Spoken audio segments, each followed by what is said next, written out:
Welcome, everyone, to another fun at-home table read. Tonight, we are tackling one of the most interesting unmade films in the X-Men universe, X-Men Origins Magneto. We've got a fantastic cast. I cannot wait to see how this script is going to turn out. So let's just start with introducing ourselves.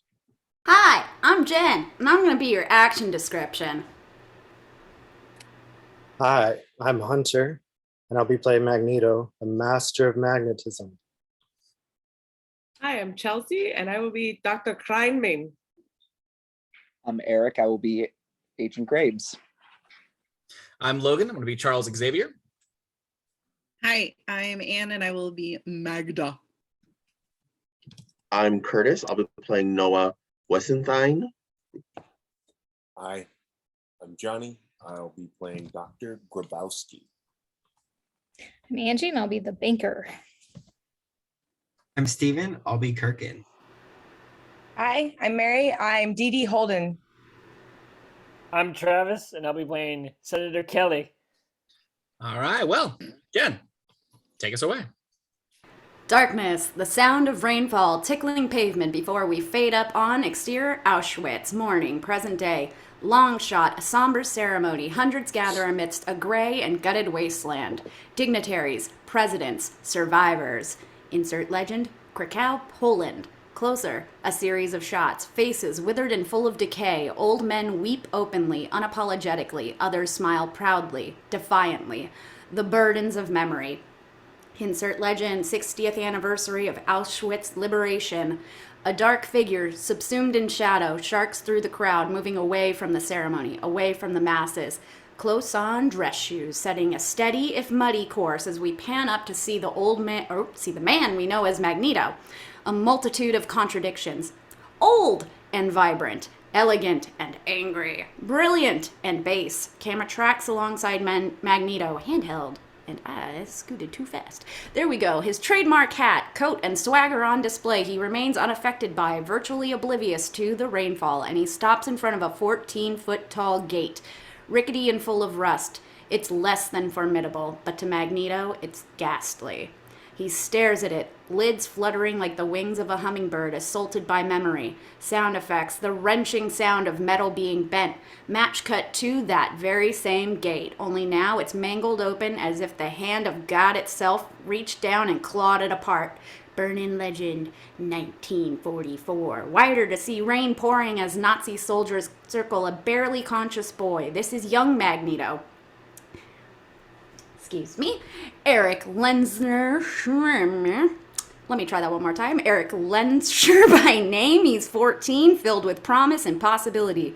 Make no mistake about it, he's our hero. He rises in the mud, the recipient of a rifle blow to the head as guards close cautiously in around him. Wider still to reveal the scope of the scene, exterior, Auschwitz, vaunted view. Day, new prisoners, Jews and gypsies, are shepherded behind that torn gate, an older man and woman looking askance. Erik's mother and father, helpless to it all. But we're focused on Erik as a guard grabs one of his flaccid limbs, implores his peers to assist in the effort before they drag the boy face down through the mud under an archway inscribed with the German words. Chelsea, you want to help me out here?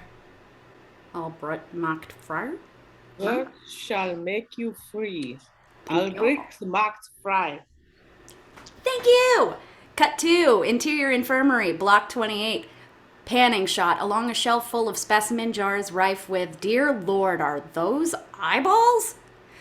Detailed anatomical charts close by, still panning across a board, photos of emaciated prisoners, mostly children, undergoing a battery of obscure and obscene tests. This is also said of the truth. And we realize this is no infirmary. This is a laboratory. And so I ask you again to tell us the truth, to tell us what you did to the gate.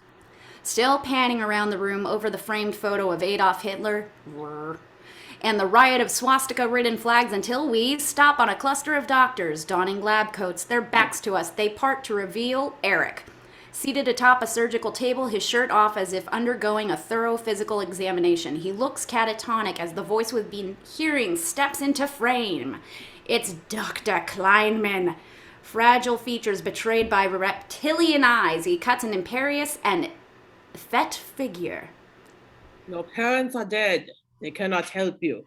He reaches out to touch Erik's face, Erik recoiling before the doctor grabs a firm hold of his jaw, squeezing. We will find out what you are, boy. This I promise you.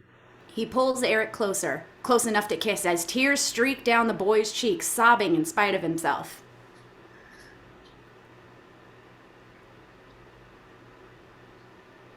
And only now do we see the hermetic gloves on his hands and the sharp and serrated pinchers in his grip before the camera drifts back and the doctors close ranks around Erik, mercifully obscuring our view of things as the camera moves further away until we find ourselves in the interior hallway outside of the laboratory continuous. The lab door closes in our face, leaving us abandoned in the sterile and silent corridor until Erik's gut-wrenching scream shatters the silence.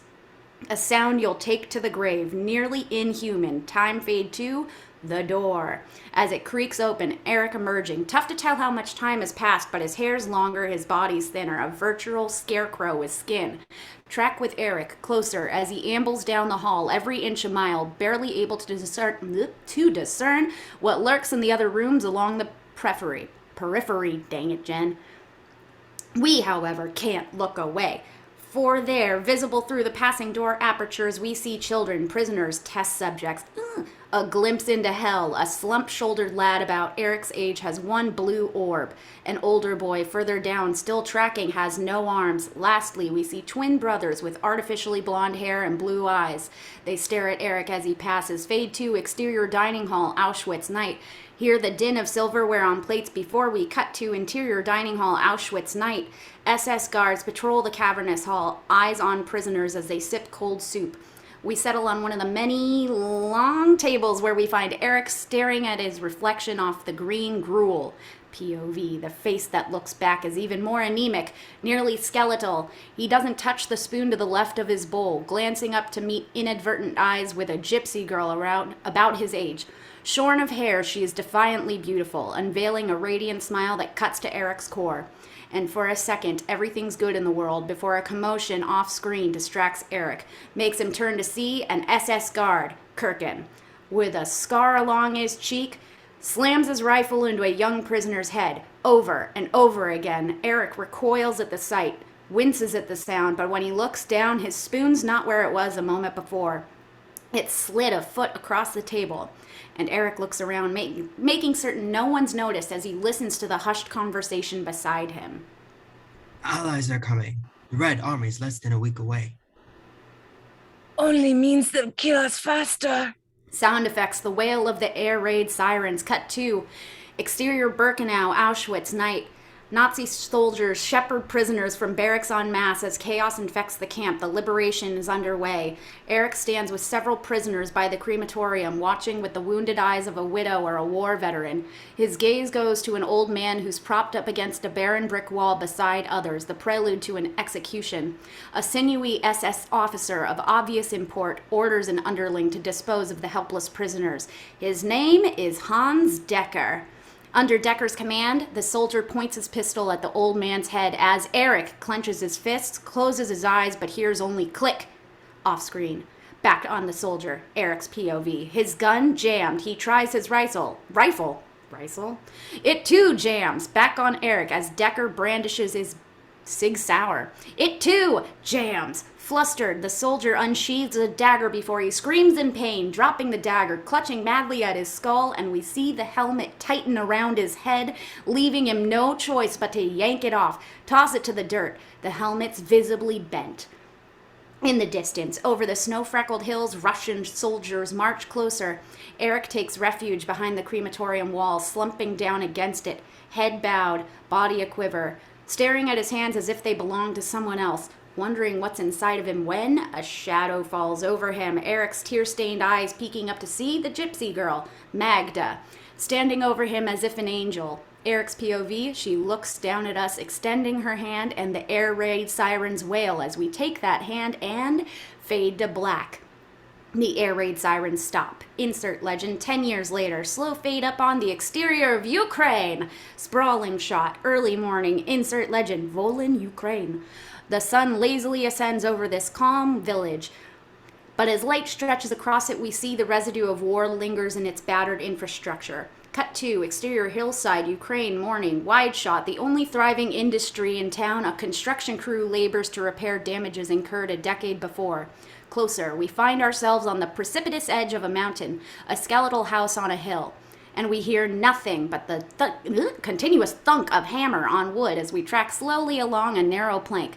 Thick boots come into view, dangling off the edge before we circle to see the man to whom that footwear belongs.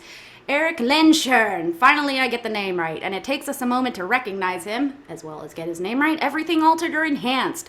Everything but those eternally tragic eyes. Well-muscled with a mane of raven hair, he's grown up nicely. Most surprisingly, he seems happy. Across the site, we take note of Erik's co-workers, a clique of brutish thugs who cast suspicious glances his way. And we know why when we see how much farther along Erik's portion of the house is than theirs. That Star of David around his neck doesn't help matters either. Erik tucks the chain back into his sweat-stained t-shirt, proceeding to hammer away as we cut to exterior town square, Volin, dusk. A bustling fishing village. Erik walks through, work belt slung over his shoulder. He angles towards a merchant selling handmade teddy bears, perusing the selection before gesturing to a giraffe. The merchant strains to reach it, showing Erik the price tag. Safe to say, judging by his expression, it's too much. How about that one? Same. Erik stops, sighs, considers. Then, Anything I can afford. jump cut 2, a stuffed animal, at least we think that's what it is. A scraggly looking beast born of fur and fabric. Exterior house, outside village, night, wider shot. Teddy bear under arm, Erik scales a hill, his humble abode coming into view. He places his work belt down, wiping his boots on the front mat before entering interior kitchen house, unknown POV. We sneak up on a woman, her back to us, cooking. Reaching out, about to grab her when... Don't even think about it. Reverse to see Erik, who stops and grins right before peppering the woman's neck with kisses. The woman turns around to reveal Magda. Bronze skin, serpentine shape. The years have been kind to her work, girl. Arms around her husband, she's about to move in for a deep kiss before noticing the bounty in Erik's hand. You know we can't afford these things, Erik. I can't do this for my baby girl. What good am I? She smiles, moving in for that kiss as we pre-lap. It's so ugly. Cut to interior living room house. Start on the teddy bear before we widen to reveal the young lass beside it, Anya, Erik's 6-year-old daughter, innocence personified. I love him. Thank you, Daddy. But there's a little less luster in her smile. Is it, sweetie? She doesn't answer, plays with her new bear. The children at school again. And Erik's heartbroken and all too empathetic. Anya, listen to me, sweetheart. People make fun of the things they envy. What makes you different is what makes you better. Do you understand? She nods, even smiles, and the Lenscher clan proceeds to eat dinner, nothing heard but the clang of silverware until... Mama, how come we never have soup? Erik trades telling eyes with Magda, clutching her hand under the table to blunt the force of memory. Well, it's good for you, Anya. I'll get you some more stew. When she enters the kitchen off-screen, Anya excitedly whispers, Hey, do the magic trick, Papa. Please. Erik deliberates, making certain Magda's out of view before he fixes focus on that salad bowl. Seconds later, it levitates and spins, and Anya's eyes balloon with wonder before Magda returns the bowl back to its original spot. Magda none the wiser, and Erik grins at Anya, a finger to his lips. Shh. Father and daughter share a giggle, their little secret. Cut to interior bedroom later that night. Erik tosses and turns in bed, another restive night in a lifetime of them.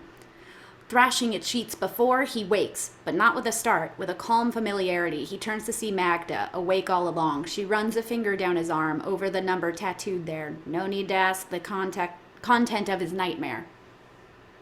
Are you okay? Liar.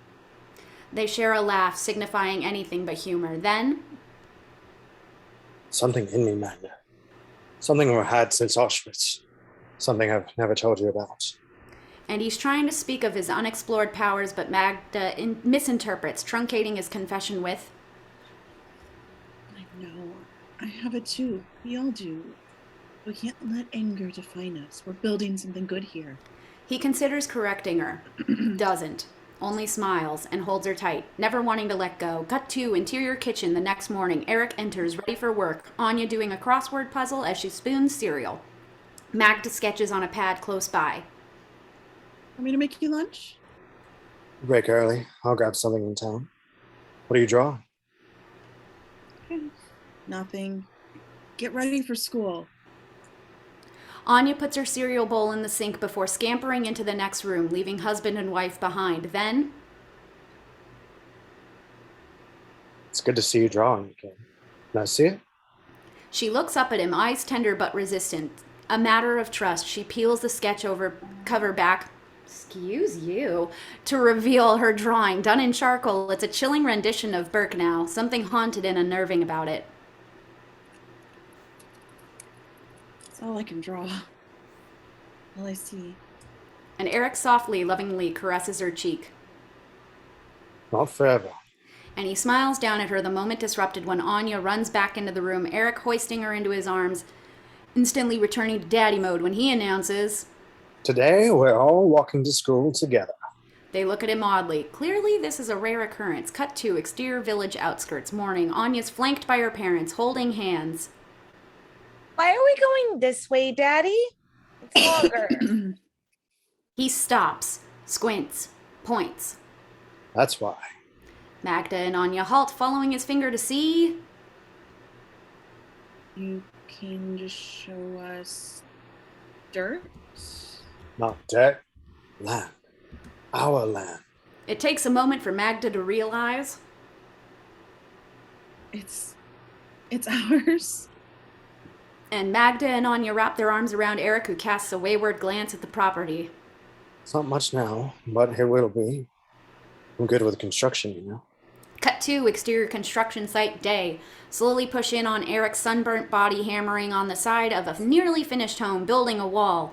Out of sight from his peers, we watch as nails sink into wood on their own accord, Erik expediting his workload. But as we push closer, his bare back coming into view, we're most riveted by the scars stretched across his spine. Little doubt as to their place of origin. Cut to exterior road village later. Work done for the day. Erik walks apart from his coworkers, a perpetual outsider. On the periphery, he takes note of a festive pub. Cut to interior pub. Sound up. Erik POV were met by every eye in the joint, a sea of suspicious sneers as we angle towards the bar, where a rowdy band of fishermen congregate as Erik sidles up to the bartender.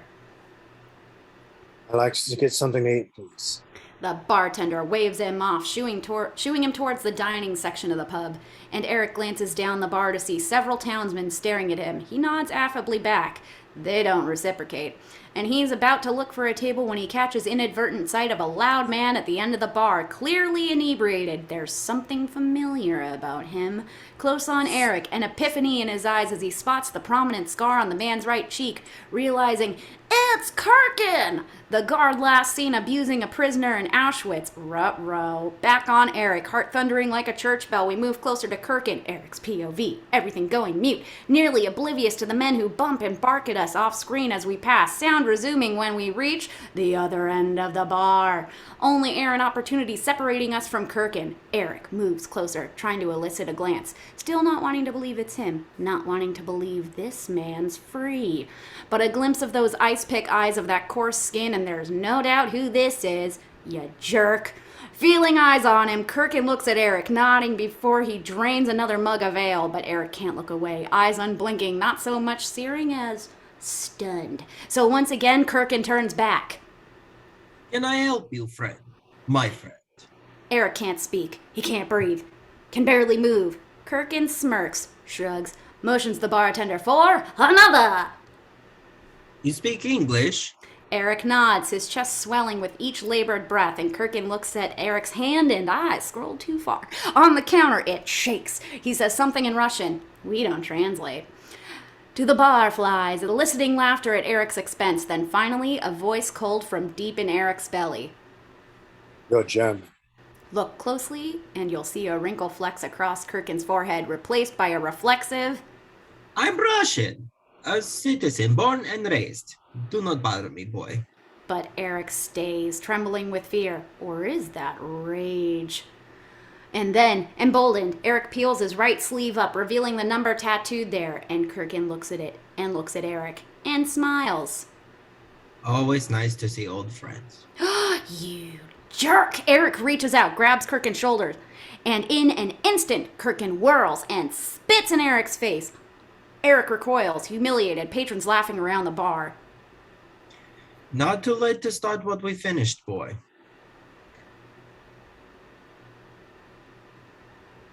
You raise that glass in a toast. You got another line, sir. I don't want to step on it. We'll get you soon enough. Yeah, buddy, you be evil, Kirken. Erik towels his face offhand and voice a tremble. You have to pay for what you've done. Kirken peels back the fold of his coat, exposing the pistol tucked beneath his belt. Maybe I'll get to you now. Without warning, he whacks the mug across Erik's face, shattering it as Erik stumbles back. No one blinks. No one helps. Many chuckle. Kirken guffaws, loudest of all, hauling Erik to his feet, lifting the lighter lad, fistfuls of his shirt in his grip as he leans closer and growls. You think we went away? We're everywhere. He plugs the pistol underneath Erik's chin, hammer cocked and ready for recoil. No one seems the least bit disturbed by any of this. Come on. But over Kirken's shoulder, we notice something else, a steak knife at a nearby table. It's moving. Rising on its own ostensible accord, coming closer. The Fourth Reich! Bye, Nazi. His words expire, a tiny trickle of blood gurgling from his mouth before the camera circles to show that steak knife in Kirken's back. He unhands Erik, wobbling left and right, the gun clattering to the floor seconds before Kirken drops. Dead. And people stand and stare, collectively horrified. The only one more horrified is Erik. Murmurs rippled through, patrons exiting en masse as we push in on Erik, his eyes exploding before we hard cut to exterior pub, village square, dusk. Bam! Erik stumbles out, seeking shelter under a cluster of trees. He violently, uncontrollably vomits. Palms to knees, bent over, he tries to catch his runaway breath, murmuring to himself like a madman. One thing's clear, this man's no killer. He vigorously tries to rub the blood from his hands, wiping them on his pants, but hard as he tries, the blood won't come off. It never will. It's stuck in your mind. Exterior village square night. A residential part of town. Jesus, Jen. Women and children confer in hushed tones as their men march towards some unknown mecca. A storm brewing. Exterior village. Outside pub night. Erik regains his breath, watching the sun sink into the sky, a gorgeous sight, rendered grotesque. And only now, apart from it all, does Erik see POV, the commotion in the village, the prelude to a lynch mob. Appropriately inspired, he moves towards it. Erik's POV, women and children scatter upon sight of us, treated to whispers as we pass. Warlock, the devil himself, some kind of sorcery. A sea of eyes peek from behind blinds, nothing heard but the sound of doors being locked. A chorus of clacks. Erik looks ahead, dark plumes of smoke ascendant. It quickens Erik's pulse and his pace. Emboldened by the thought and possibility, he walks. He jogs. He runs. Handheld, heart pounding, he moves towards the conflagration, scaling a modest incline given full view of his home. In flames! A mob of men amassed around it, thrusting torches and fists in the air, articulating the night with fire and venom, trying to drive the demons out. But in a world of fight or flight, Erik's all fight as he runs towards the burning buildings. The screams of his family heard from inside. The mob thwart his path, several fishermen pouncing on him, wrestling him to the dirt. And still, inside the house, we hear screams of Anya and Magda through the crackling flames. Anya's teddy bear sits abandoned on the front mat. Inspired, Erik rises awkwardly to his feet, gaze on a busted pole collapsed in the dirt. Close on Erik's eyes, alternately intense and enraged. Close on the broken pole as it begins to rattle and shake as if possessed. The ringleader, a fire hydrant with feet, raises his bat to pummel Erik just as we notice something odd. And not so odd. That metal pole is airborne, approaching like a missile, heading right for the ringleader's head. Thunk! And the thug relinquishes his grip on the bat, felled to the dirt floor, unconscious, or worse. And upon sight of this sorcery, the mob moves collectively back, terrified, and Erik sprints towards the fire, about to enter when the entire edifice collapses. The columns crumbling with a show of sparks before Erik can get to his beloved wife and daughter. A burst of flames shoot out, sending Erik back, stumbling into the dirt as he emits a pained howl. His wife and daughter scream no more. And now his face caked with soot and sweat, a virtual mask, Erik resembles the demon they believe him to be, and he staggers across the soil, halting to behold the tattered remnants of his home, of his life. Close on Erik, the reflection of Anya's teddy bear visible in his iris, fade out and fade up on Erik 5 minutes later. And he summoned the strength to move towards the village, flames still flickering behind him, stopping beside that plot of land. What was, what will never be. Stay here as he ambles down the road towards the town square. Off this haunting image we slowly fade to black. A rhapsodic song of prayer. Yaha Shalom Min Shamayim Bayim Olenu Valko Yisrael. Insert legend 11 months later, cut in close on Erik, head bowed, he chants the Kaddish prayer of mourning. Interior synagogue wider. A rabbi settles in behind him. They sit in silence, Erik finally finding his voice. Mourn, Rabbi. I've abided by the dictates of the Kaddish. But still, I feel no relief. Kaddish is a symbol of faith, Erik. It's for your edification, not your relief. Erik swallows an unspoken, likely subversive response. And there's another bout of silence before the rabbi asks, What will you do now? Off Erik, pondering that very question, we cut to darkness for a second before double doors fling open, Erik exiting the synagogue, bounding down steps. Only now do we see we're in exterior Paris, France, morning. No title card necessary. The Eiffel Tower looms large over the comparatively small chapel. It's a temple! As we cut to exterior School of Foreign Policy, Paris, morning. A sprawling campus, would-be scholars move to and fro. Among them, we find Erik blending perfectly in with his boyish good looks and conservative attire. He even carries a backpack, a thick textbook under arm, and we can't help but wonder, has he become a student? His hair newly shorn, his eyes aged by more than time. He's the oldest young man you've ever seen. Disoriented, Erik stops a nebbish lad, asking, Professor Wesenthine's class. That's where I'm headed. I'll show you. We're late. As they trundle up the formidable steps, we crane back to behold the enormity of it all. And pre-lap, Surely, in matters of war, there are no rules, yes? cut to interior auditorium school, start on Noah Wesenthein. A dapper dynamo with a sizable gut and auburn eyes that have seen more than they care to admit or remember. A famed Nazi hunter and esteemed professor. We widen to see he addresses a packed room of students. Inter amas leges. In time of war, law is silent. Grace. He steps from behind the podium, limping slightly as several hands shoot up from his ever-attentive audience. Wrong. The Geneva Convention tells us in no uncertain terms that even war has its own rules. It's morality, if you will. Without these rules, we're no better than our enemies. Find Erik in the back of the room, flipping through a book with the professor's photo on the inside jacket. The men, the monsters, I track. They are criminals in a small context. Back on the professor. They are international pariahs. The first step towards burying the past lies in educating the present. And bringing these criminals before judges and juries and letting the law have its way with them. On Erik. If we're to believe in anything, let it be justice. Erik watches enamored before we cut to interior hall, school, start on framed photos, adorning the white walls, shots of Weiner Neudorf, of Dachau, of Auschwitz, frozen memories, wider to see Erik, his back to us, beholding the pictures.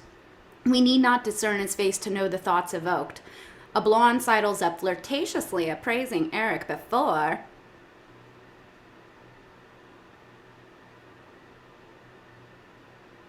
Haven't I seen you in class before? Erik takes a glance to her, then back to those photos, and an awkward beat reigns before she takes another shot. So horrible. Erik's distracted as the professor hobbles past, belatedly responding to the vixen with a simple, You have no idea. With that, he pursues the professor, leaving the blonde even more befuddled than usual. Hey! Blondes aren't all stupid. Exterior quad, campus day. Moments later, Erik hustles to catch up to the hurried professor, who feigns deaf to his repeated calls, never slowing until an errant garbage can topples over. The wind? I think not, thwarting the professor's path, enabling Erik to fall in beside him. Afternoon, Professor. The professor rights the garbage can, annoyed. There's a day I could have outrun you. This is not my grading system. No, sir, I'm not a student. I'm an admirer. Fire has little effect on me, young man. Pastry is on another matter. I wanted to talk to you about Brillantes and finding them. You want to learn how? How and where? And Erik stands there undeterred, stubborn, and the professor's amused by his moxie, so... And just what qualifies you to hunt Nazis? Erik falls silent, the professor locking eyes with him, seeing something that most would miss. Pain is not a qualification. Well, you're into camps, my boy. I'm writing a book now, you see. Perhaps you... Erik stares back, unwilling to answer, moving on. They're out there, sir, walking freely about, not just surviving, thriving. There are Nazis in South America. Yes, and I hear there are Frenchmen in France. It's estimated that roughly 2,000 Germans were responsible for acts of atrocity during the war. Less than 2,000 were convicted at Nuremberg. Another 30,000 by France, Great Britain, Poland, and the Soviet Union.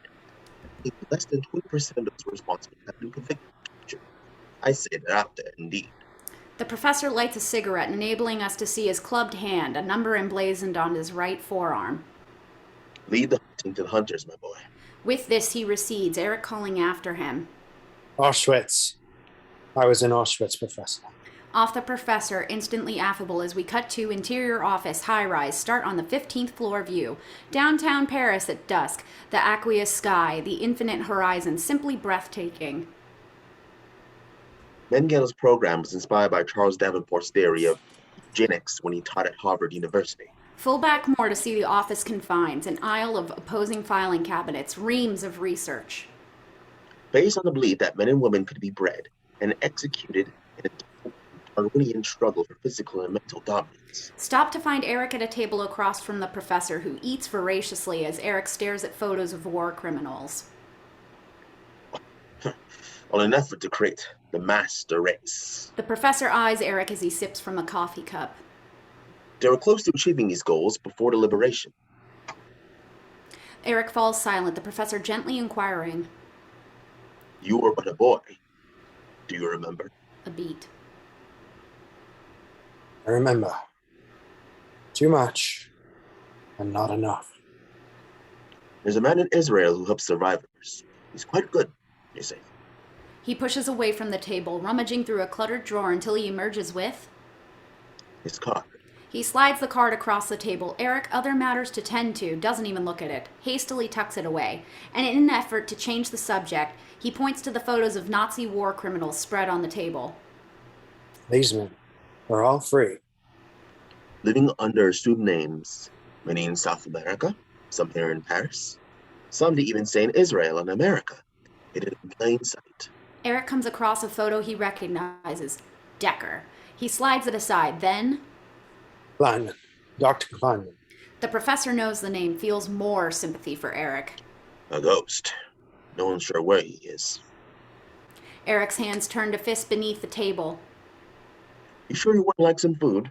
No. No, thank you. We all respond differently to trauma. Me, I eat. What is it you do, Erik? I need to feel like I'm doing something. Something to help. Why do this? Justice? In part. For you? For all of us. And the professor looks at Erik, appraising. Finally, I can't help you. I'm sorry. Hunting Nazis isn't to be taken lightly. You'll get yourself killed. Erik nods just as the professor's plate of pasta plunges into his lap. Shit! The professor lurches up, cursing in Hebrew before he mutters an "excuse me" and scampers into the next room off screen. Erik watches him go, glancing at the wall of filing cabinets behind him before we jump cut to the sink faucet, slapping off. A minute later, wider, the professor's cleaned up, calls into the next room. Forgive me. My passion for food sometimes gets the best of me. Follow Wesenthein. Now, you can tell me all about... Into the office to see Erik's gone, and so are the photos. Auschwitz. And we see the filing cabinets behind the professor before he does. Each and every drawer's left open. Too many drawers, too much information to inspect by human hand considering the time constraints. The professor turns stunned with what he sees as we cut to exterior cafe streets 3 days later. Morning. A tropical climate, Jesus. The streets are full and festive. Insert legend. Buenos Aires, Argentina. And a word about the weather? It's there. Everywhere. But Erik has other concerns. Dark specs and thin coat donned, he occupies an outdoor table, sipping iced coffee, sweating profusely. But despite the newspaper in his hand, his gaze drifts across the street to a bank, POV, and then back to that paper, or what's beneath it, a surveillance photo pulled from Wesenthein's files. On the photo, a stern German man named Otto Reiner. Attached, we find a dossier with words like financial mastermind and financier of medical tests, close cuts. For our purposes, we'll call this man Zebanka. Erik slides the photos aside, enabling us to see another photo, this one more recent, clearly shot by an amateur. It was Erik. POV the banker in a business suit, smiling. And Erik compares the two photos. Little doubt that this is the same man. Thinner hair, thicker waist, and the same grin. Sorry. And only now do we notice the handsome man seated a few tables down. Buzz cut. He studies Erik, who's oblivious to him. After a moment, with a deep breath, Erik stands, digs deep in his pockets. Comes up short. He leaves a few shillings on the table, marching across the street as we stay behind to see a waiter count the insufficient change. About to holler after Erik before the handsome man waves him off, anonymously paying Erik's bill as we cut to interior lobby, bank, start on the marble floor. Dress shoes clip-clapping across it before we pan up, falling in step with Erik. He stops by a kiosk where he's able to see the main floor. POV, a ban enough place. Tellers tend to clients while bank executives occupy desks on the margins. There on the carpet we see the banker, a plaque on his desk telling us that he's the bank president. Erik POV, the banker grins affably, offering a little girl a lollipop as he chats up her attractive mother. Erik stalks closer on the carpet now, eyes on the banker's desk. Uncluttered, our gaze goes to a coffee mug. May I help you? Erik nearly jumps, startled to see the banker. Inches away, that smile even more effusive up close. You seem a bit lost. Erik's at a loss for words, stammering. Are you new to our city? Yes, no. Well, whichever it is, if there's anything you need, my name's John. He extends a hand that Erik tentatively shakes, watching as the banker moves toward the back vaults.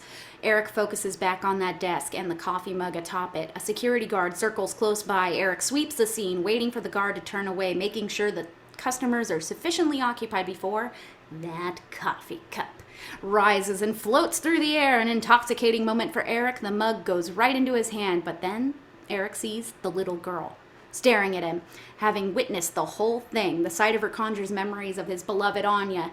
Erik puts a finger to his lips. Shh. And he winks with a smile that never reaches his eyes. The little girl nods back, accepting the tacit terms of their contract, their little secret. But as Erik exits, we notice that someone else has seen the whole thing, the handsome man from the cafe. He watches Erik exit, astonished, before we cut to interior hotel, Argentina, later that night. Pan over the walls where Erik has made up a chart, a pyramid of sorts, Decker and Kleinmein at the top. Stop on Erik at a desk. He compares the fingerprints taken off of the coffee mug with those in Otto Reiner's file. A match. Cut to a thick file as it's plopped on an already cluttered desk. Interior office police station the next morning. The older inspector examines the file with great intensity as Erik looks on, his foot tapping to a tune only he can hear. A young inspector enters, closing the door behind him.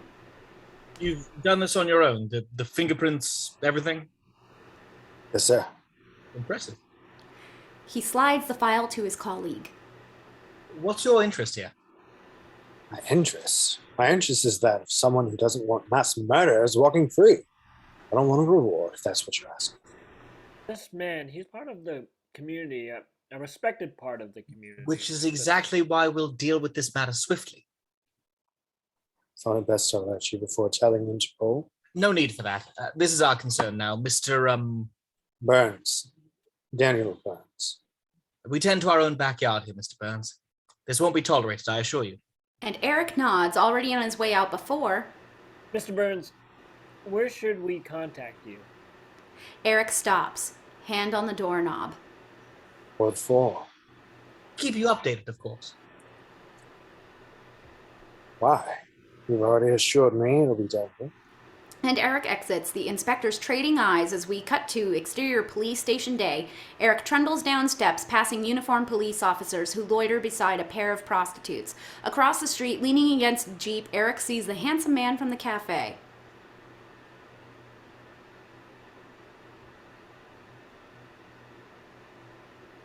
Oh, handsome man.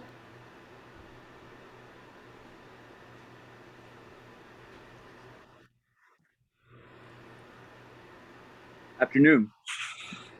Erik nods tentatively back, a bit unnerved as he bounds down the block, glancing back before turning the corner into an alleyway continuous, and Erik slows, exiting the other side to see a circle of kids. 5 older boys surround a younger, chubby kid, hazing, harassing, humiliating. Back on Erik, and the sight of this stirs something deep in him, makes him march closer, teeth clenched. Leave him alone. And one look at Erik and his intense expression, and the bullies scatter, Erik and the overfed boy left behind. You know why they do that? Because they hate me. Because they fear you. The boy stares back, perplexed. Go home. And the lad backpedals before clumsily running away, and Erik watches him go, the ghost of a grin, before we cut to interior room motel later that night. Erik sits at the desk, poring through files, gaze falling on a clipped newspaper article. Doctor helps Holocaust survivors overcome the past. We see several more articles about this Israeli doctor. The card Wesenthein gave Erik clipped to the top of the page.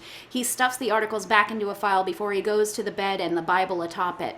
Left face down, Erik opens it to the Book of Job, reading earnestly before bam, bam! A knock on the door startles Erik, has him on his feet, hustling to the door where he looks through the peephole. The American man. A deliberative beat before Erik steps back, unlacing the chain and unbolting the lock with nary a squint. The door creaks open without so much as a touch, and there stands the American who's been following Erik. Thought it was time I introduced myself. Owen Graves. Maybe you'll let me buy you a drink? It's late. Well, I'm guessing a man like you doesn't sleep much. I really think we should talk, Erik. Cue loud flamenco music before we cut to La Virtue Dance Club. I butchered that name, but whatever. Tracking shot, weaving through the writhing couples on the dance floor. Stop on a back booth where we find Erik and Graves huddled under dim lights. Who are you?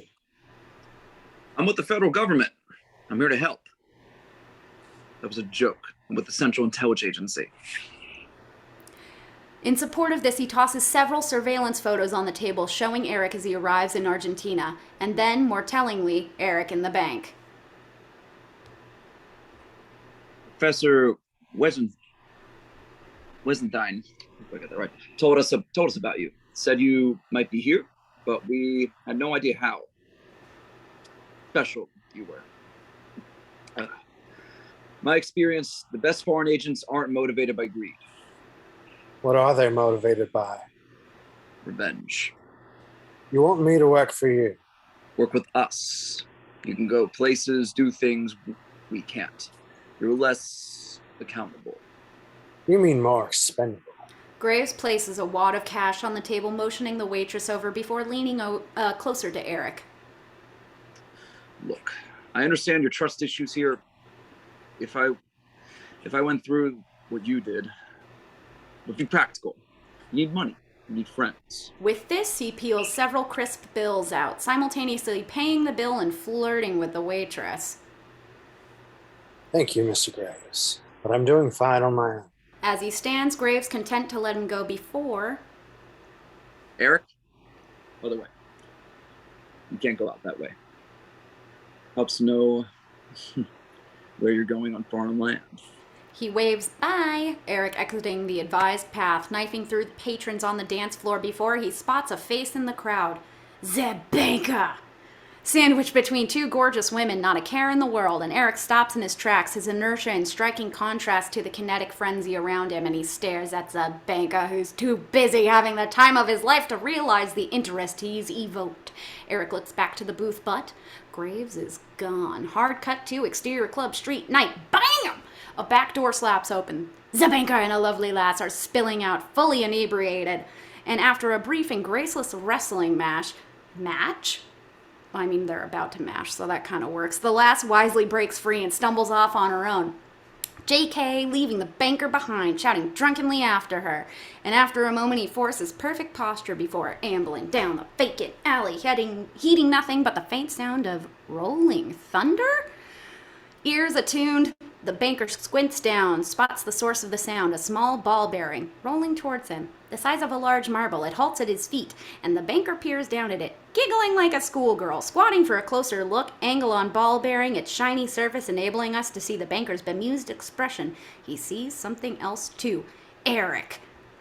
Or so he thinks, but when he turns around, there's no one there. Sobering up, the banker reaches for the marble before it rolls away from him, as if teasing or beckoning. On a flat surface, the marble's behavior is downright unscientific, subversive even. And the banker's certainly seeing things, questioning his sanity, but he follows that steel ball around a corner where he runs right into Erik standing in his path, arms akimbo, something concealed behind his back, but the banker makes no immediate connection between the marble and Erik, exasperated when he blurts out, Christ, you scared me. I've seen the most insane. But the words expire on sight of that ball bearing, now hovering in the air beside Erik's head. Jump cut to the banker. Hustling down the street before we widen to see his wrists are bound by a bent steel bar, a makeshift shackle. Erik, his chaperone, leads the way as we parachute in.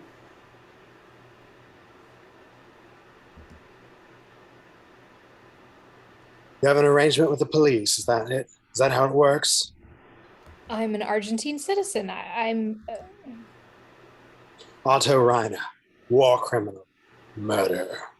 But we'll let the proper authorities figure that out.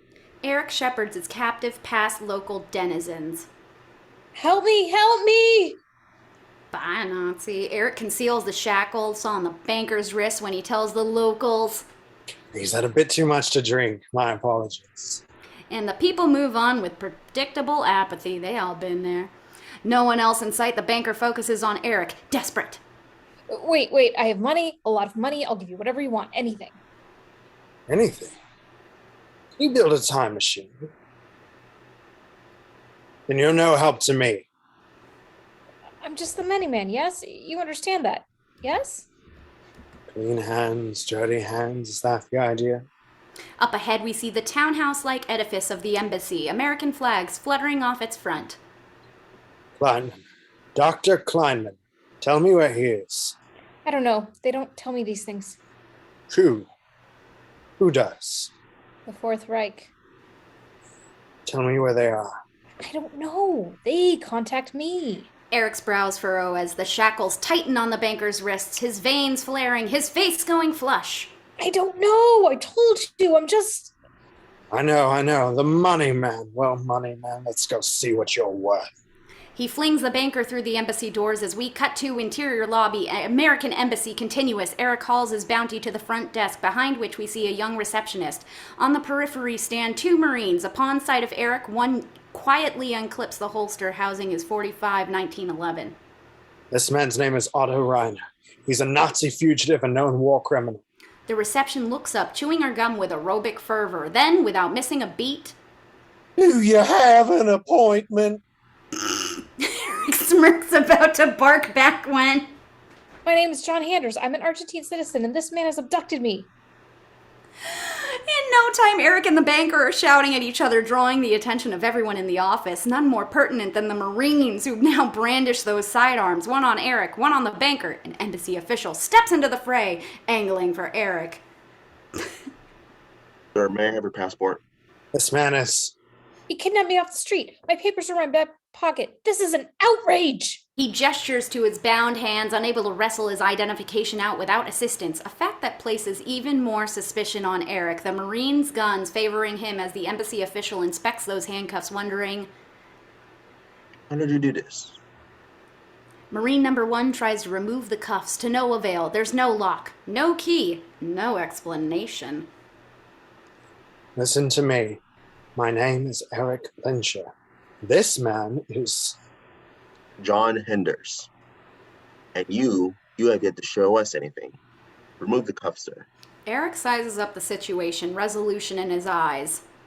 Remove the cuffs, sir. The Marines flex their firearms to enforce the point, and Erik shrugs, and sighs, and concedes.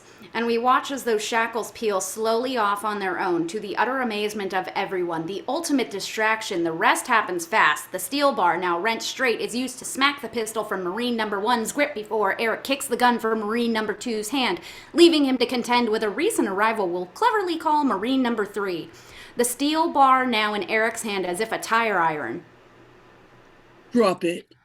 Erik complies, letting the bar clang to the carpet right before sucking the gun from Marine number 3's grip. The Marine stares at his empty appendage, eyes agog. Oh my god, ow. Not sure what else to do, he runs. And remember that embassy official? He's not so calm anymore. Cowering in a corner, petrified, Erik looks to the staircase where reinforcements flood into view carrying M1 machine guns and bad intentions. Then Erik looks at the banker, who has the good sense to duck under a desk. Anticipating what's to come, Erik angles for the nearest exit before a troop of soldiers block his retreat. Rifles are at the ready. Erik, dead to rights, until he spots a velvet rope used to delineate a hallway, employing that rope to lasso the rifles into one ineffective pile, barrels pulled together, bullets blast! Down at the floor, some ricocheting back at the soldiers, knees and ankles shot to shit. Ha-ha! Soldiers clump to the carpet. Bedlam. Fucking bedlam! Erik surveys the scene, seeing the outright terror he inspires in the faces around him, but there's just too many of them! An army amassing, he spots an M1 on the floor. A second later, it's in his hands, firing a fusillade into the air. The soldiers take cover, providing Erik with ample time to unlatch a locked door and flee into the exterior alleyway. American Embassy night. Sirens howl, boots echoing closer as a platoon of Marines spill onto the street only 50 or so yards away. Erik's trapped. No choice but to surrender or risk killing these men. Until a Jeep screeches into view. Agent Graves behind the wheel. No dialogue necessary. Erik vaults into the passenger seat as the vehicle ricochets down the street, and we fade to exterior warehouse, early morning, urban blight abounds, empty and abandoned. You're an American. Why not just use your influence back there? Cut to interior warehouse. Start on images. A roster of Nazi photos projected on a wall at the behest of Agent Graves. Wider, who sits beside Erik. This isn't exactly a program that we advertise. Since when is hunting Nazis not worth of advertisement? Flex. Most simple things are. Graves smiles, blinks, and moves on. Then let me explain it as simply as I can. Everyone's against us here. The government, the police, even some of the people. That's simple enough? Erik nods. Graves moves on. Meet Dr. Charles Grubowsky. Click. On the wall, the projected image of a brutish man in Nazi garb, snapping off a Heil Hitler. Headed up medical experiments at Dachau. Personally oversaw the slaughter of over 200,000 Jews. You want me to kill him? That would be a violation of the Geneva Convention. We want you to stop him, whatever that entails. I'm looking for specific Nazis. You help us, we'll help you. The bag to your right should facilitate things. Erik opens said pouch and finds several items inside. Cash, passports, other assorted goodies. I'm to do your bidding. Our bidding. This is what we in the intelligence community like to call a symbiotic union. The ways of General Juan Perón are alive and well in Argentina, even if he isn't. Meaning? Meaning, the United the United States government isn't exactly welcome here. But Erik's less than convinced until his gaze goes back to the wall projection, a photo of Decker now displayed. This is Raymond Alter, also known as Hans Decker. And now Erik's riveted. I believe he was in Auschwitz. Graves sneaks a glance to Erik, sees that he's got him. Our sources tell us that he's here. He also happens to be an associate of Grubowski's. It's a jigsaw, Erik. We just need you to help us with the few pieces. Erik stands and begins to tuck the cash and passports in various pockets on his person, a decision rendered. I need information regarding Dr. Kleinmein. I'll see what we have. Erik nods, almost exits before. Erik, this Kleinmein guy, personal thing? Erik lingers in the doorway, about to go before. It's all personal. Graves watches him go before we cut to a masked man, unknown point of view, steps in the view, a scope magnifying his right eye like a cyclops, his soothing voice telling us to open wide. Reverse to see a little boy on a table, the doctor squinting into his open orifice, and the doctor clicks the scope off, peels down his mask, revealing a smile. It's only now that we recognize Grubowsky, in his 50s, a sunken man with a sickly gait. He pinches the boy's cheek. Barely a peep. I wish all my patients was brave as you, little man.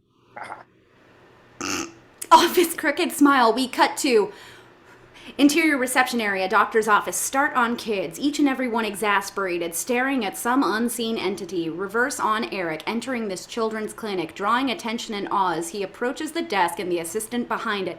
He dings the bell to get her attention as we cut to interior doctor's office. Moments later, the little boy sits atop the table, shrugging back into his jacket as Grubowsky jots notes on a clipboard.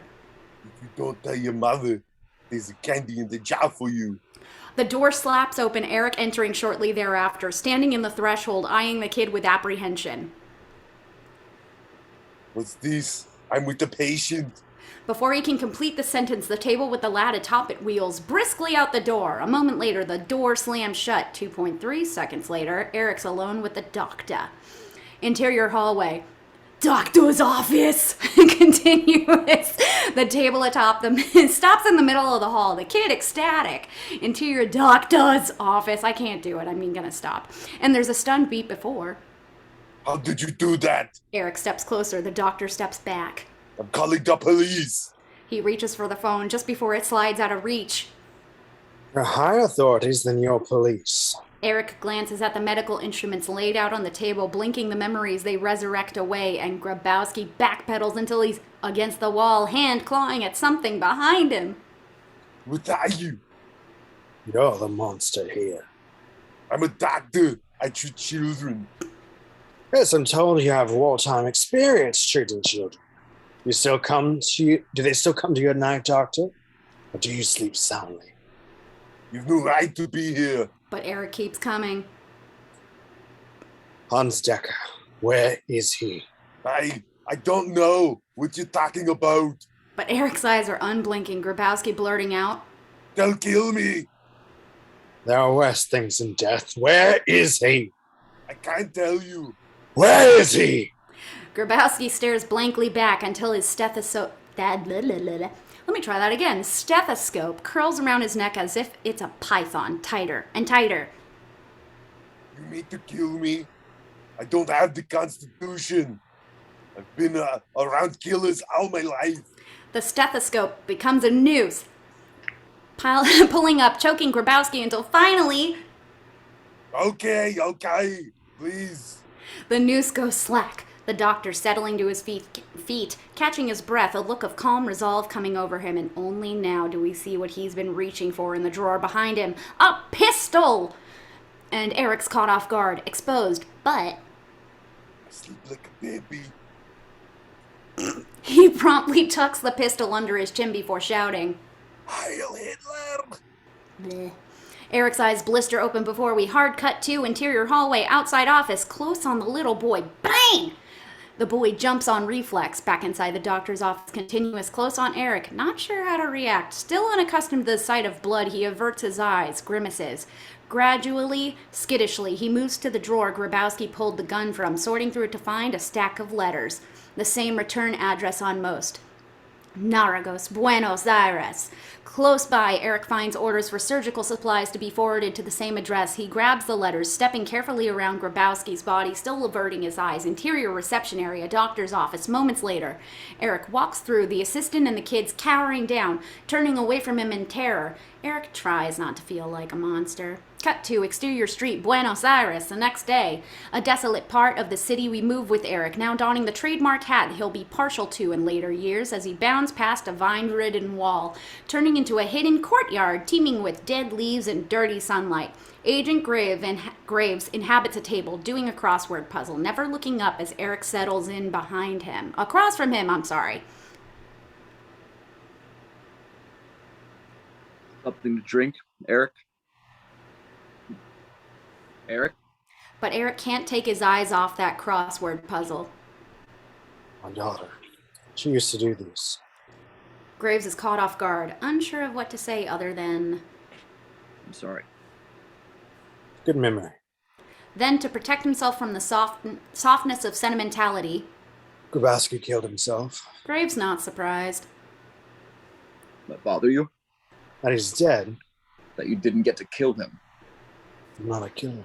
Not until you kill someone. Erik thinks back to that bar in the Ukraine, still haunted. 6-letter word for go bad or spoil. What? A curdle. Graves tries that out, grins, impressed, then... When he shot himself, I wasn't sure what hate eventually turns to indifference. I prefer hate. Well, we got plenty more people for you to hate, pal. With this, he removes a file from his attaché case. Something else first. Kleinmein. Oh, we're still looking. Interpol's got nothing on him. We've got less. The German autopsy claims he died of pneumonia in Belarus 2 years ago. Erik's visibly skeptical of this report. There's more going on here than you realize, Agent. They're planning something big. You were under the impression they were organizing a soccer league? Erik stares back, unamused. Graves returns to the crossword. 7-letter word for conformity to truth.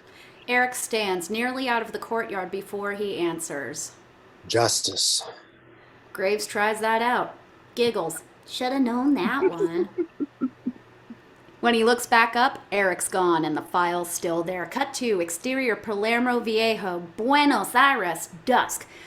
A shopper's paradise. Merchants hawk everything imaginable, but we're focused on the line of cars parked along the curb. Erik bypasses a succession of Mercedes and VWs before halting beside a shiny new 56 Chrysler.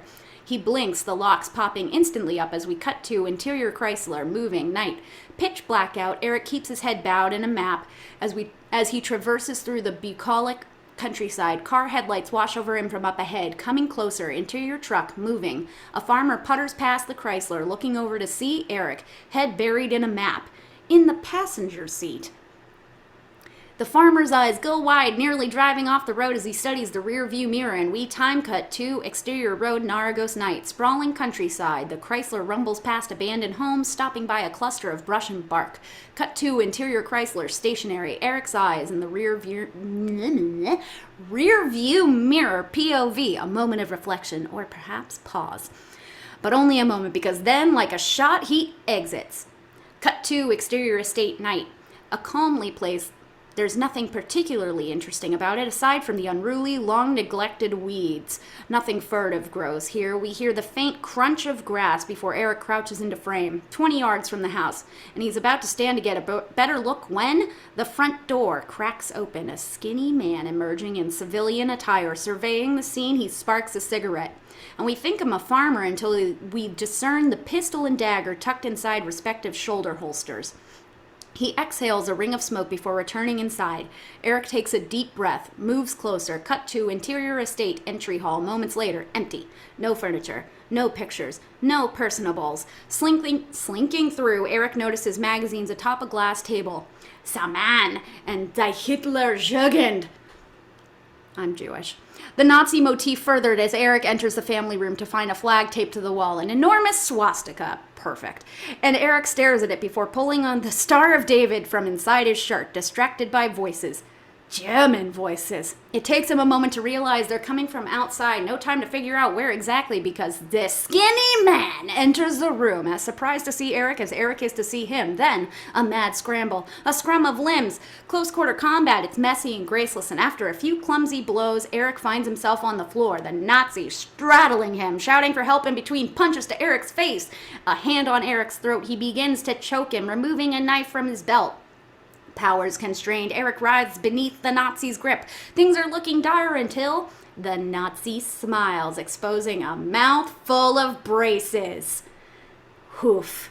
And now, when we look back at Erik, he's the one smiling.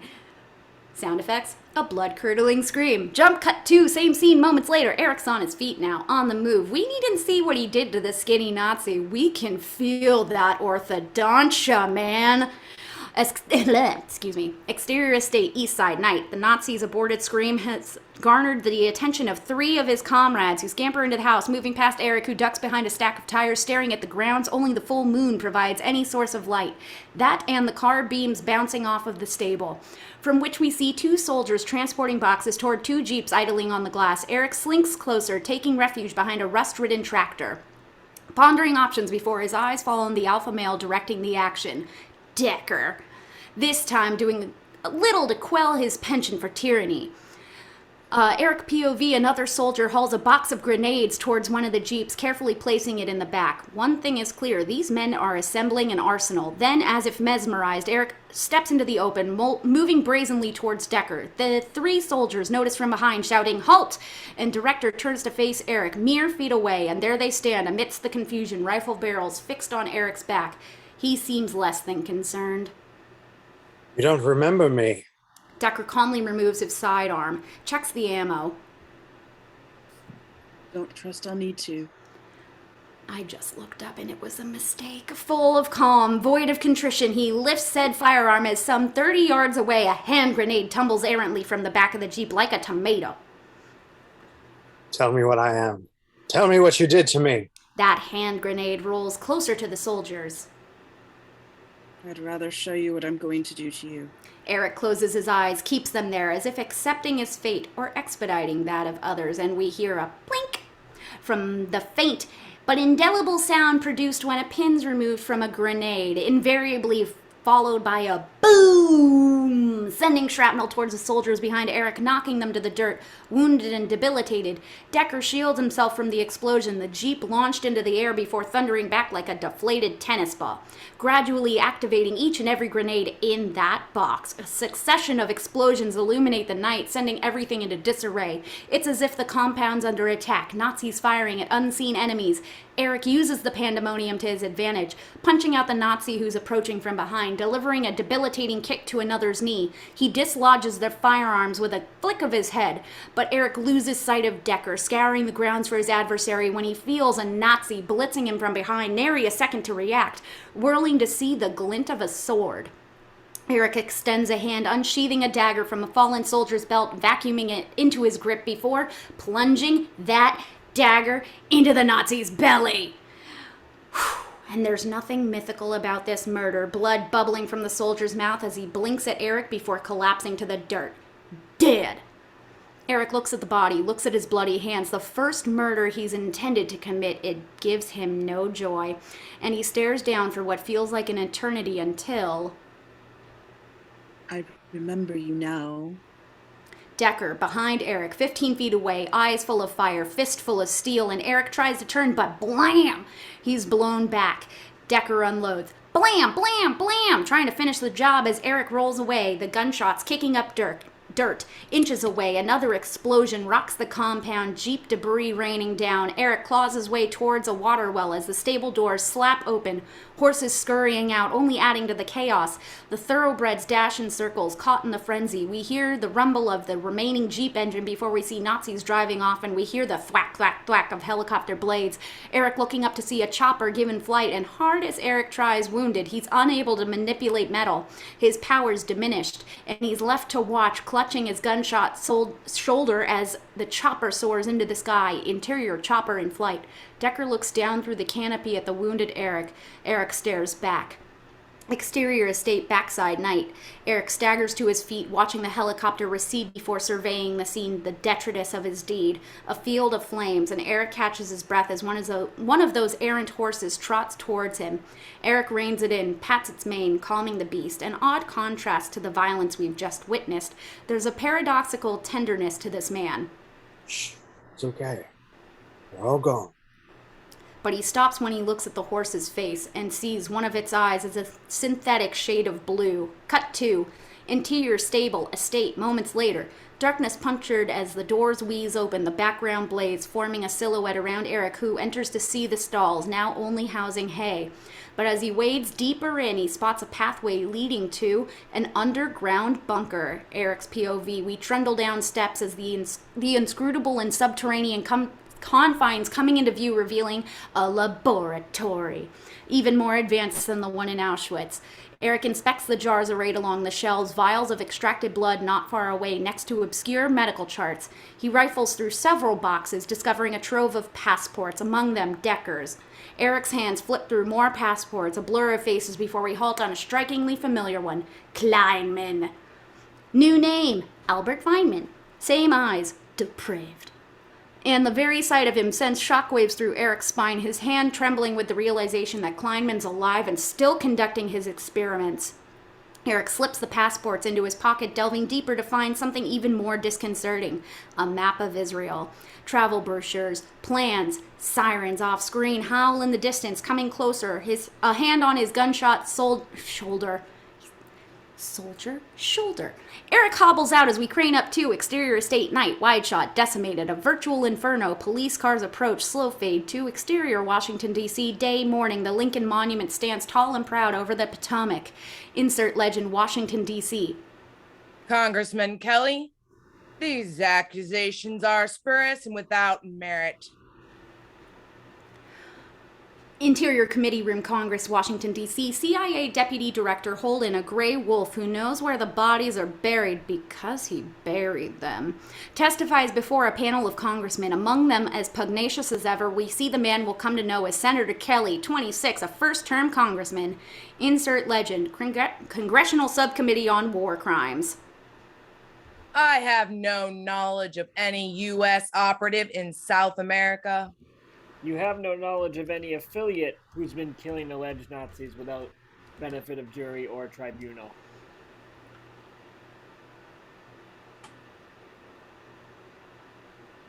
No?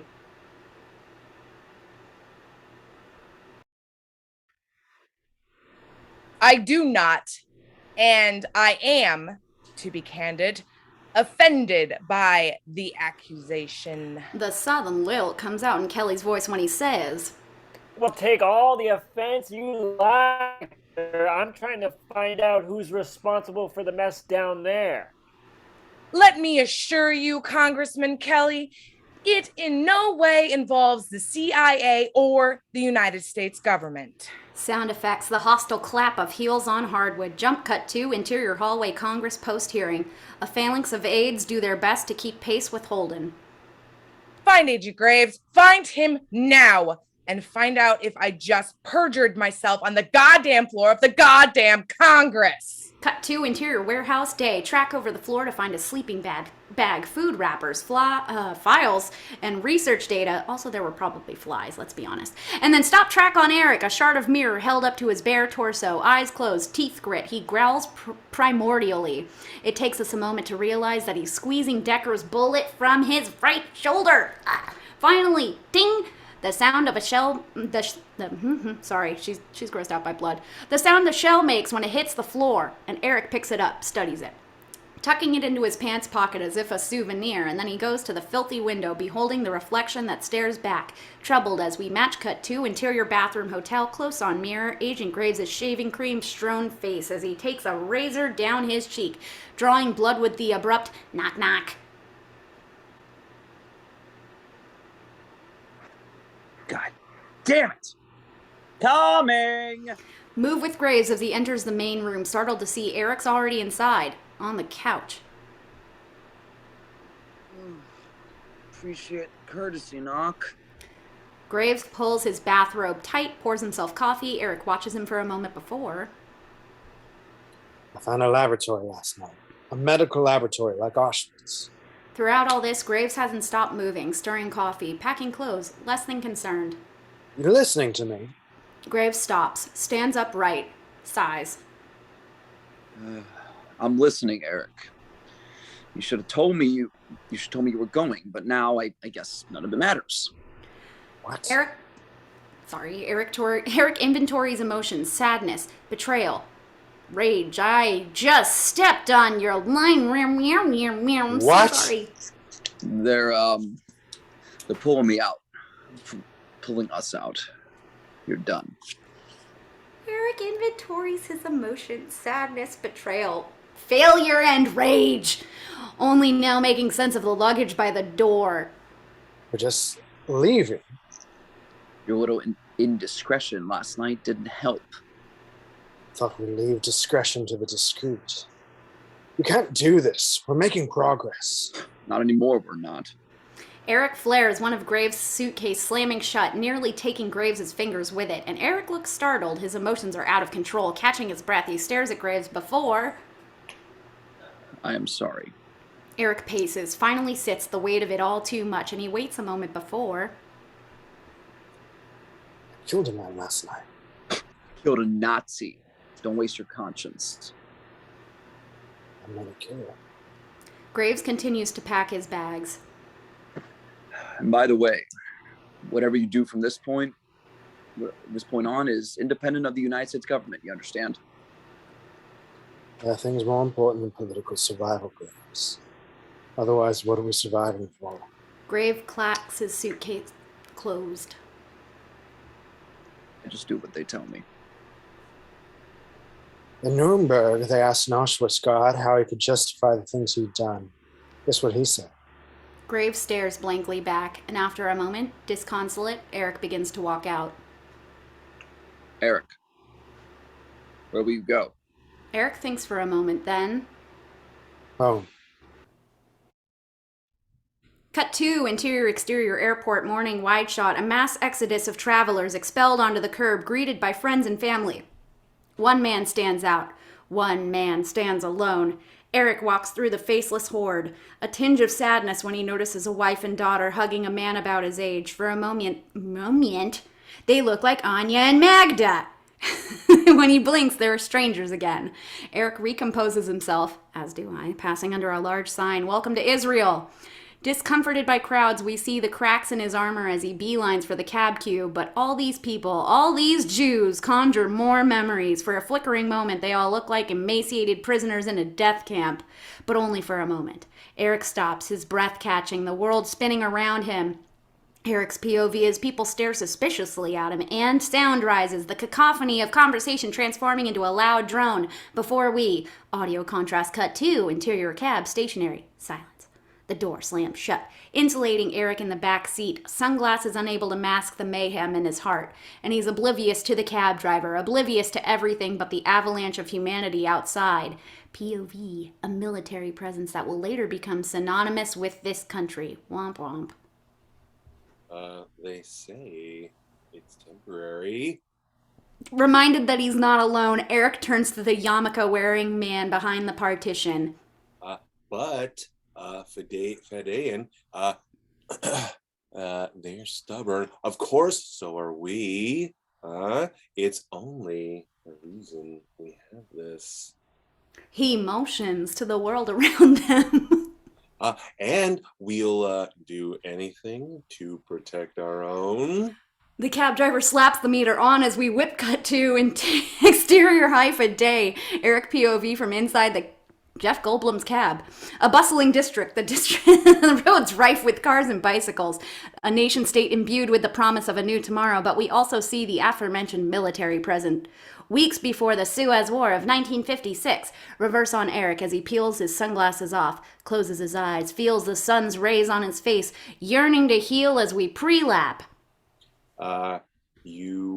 Sure this is the right place?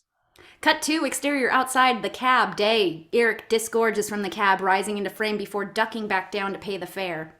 This is it. Seconds later, the cab drives off, enabling us to see where we are for the first time, a convalescent home. And curiously enough, Erik looks more frightened than ever. The camera stays behind as Erik moves closer, and we cut to interior reception, convalescent home moments later. Erik approaches the administrator behind the counter. I'm here to see a patient.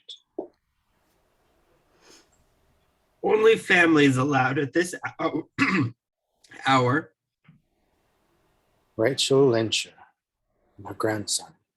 The administrator studies Erik, then. She hasn't had many visitors. Room 18. Thank you. Before Erik can proceed down the corridor. Sir, she's not well. Off Erik, bracing himself, we cut to interior room rest home, start on the elderly woman, laying in bed, near catatonic, whiter to reveal Erik beside her, eyes moist, studying her with an anguished expression, and we sense that he's been here a while, and not one word's been spoken. Finally. No. I'm sorry I haven't come sooner. We're the only family I have left. He dabs at his eyes, tries to steady himself. I've done things. Bad things. I don't know what that place, what those men did to me. I have so much hate in my heart. His words are truncated on sight of his grandmother stirring beneath the sheets, rendering Erik instantly hopeful. Nana. She blinks up at him, lids narrow, eyes squinty, bewildered. It's clear that she doesn't recognize him. Erik. It's Erik, Nana. But we see the emptiness in her eyes, genuinely unable to recollect, to Erik's utter dismay. Off the wrenching look on his face, we cut to interior hallway, convalescent home, wide shot. Erik sits on a bench, pensive. Closer on Erik, a shadow falls over him, a pretty nurse settling in beside him. Perhaps in a different time he'd noticed such things. Mr. Lyncher, I'm Sarah. I've been taking care of your grandmother. Erik sits up straight, looks over at her. I'm so sorry. Her faculties have gone quickly. She used to talk about you all the time when I first got here. She was so proud of you. She hasn't seen me in a while. The nurse senses his pain, unsure of what to say. Then, You can't remember. And I can't forget. And Erik stands and strides down the hall. Cut to exterior park day. A flock of pigeons burst into the air like bats out of hell before we pan up to see the source of their sudden flight. Decker, donning a hat, hands tucked inside his coat, beelines for a park bench on the periphery. Man, they like that word. Alive and well, he bears not so much as a scratch, moving towards a figure with his back to us, feeding the pigeons. Decker settles in beside the figure. A familiar voice is heard. When did you arrive?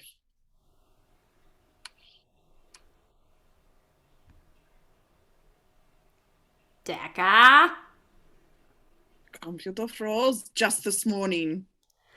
And now the man turns to reveal Kleinmein. With shocking white hair and shark eyes, he resembles the love child of Karl Lagerfeld and Leona Hemsley. What the hell? You shouldn't have come here. I Paranoid. can wear my Nazi hat in the middle of a park.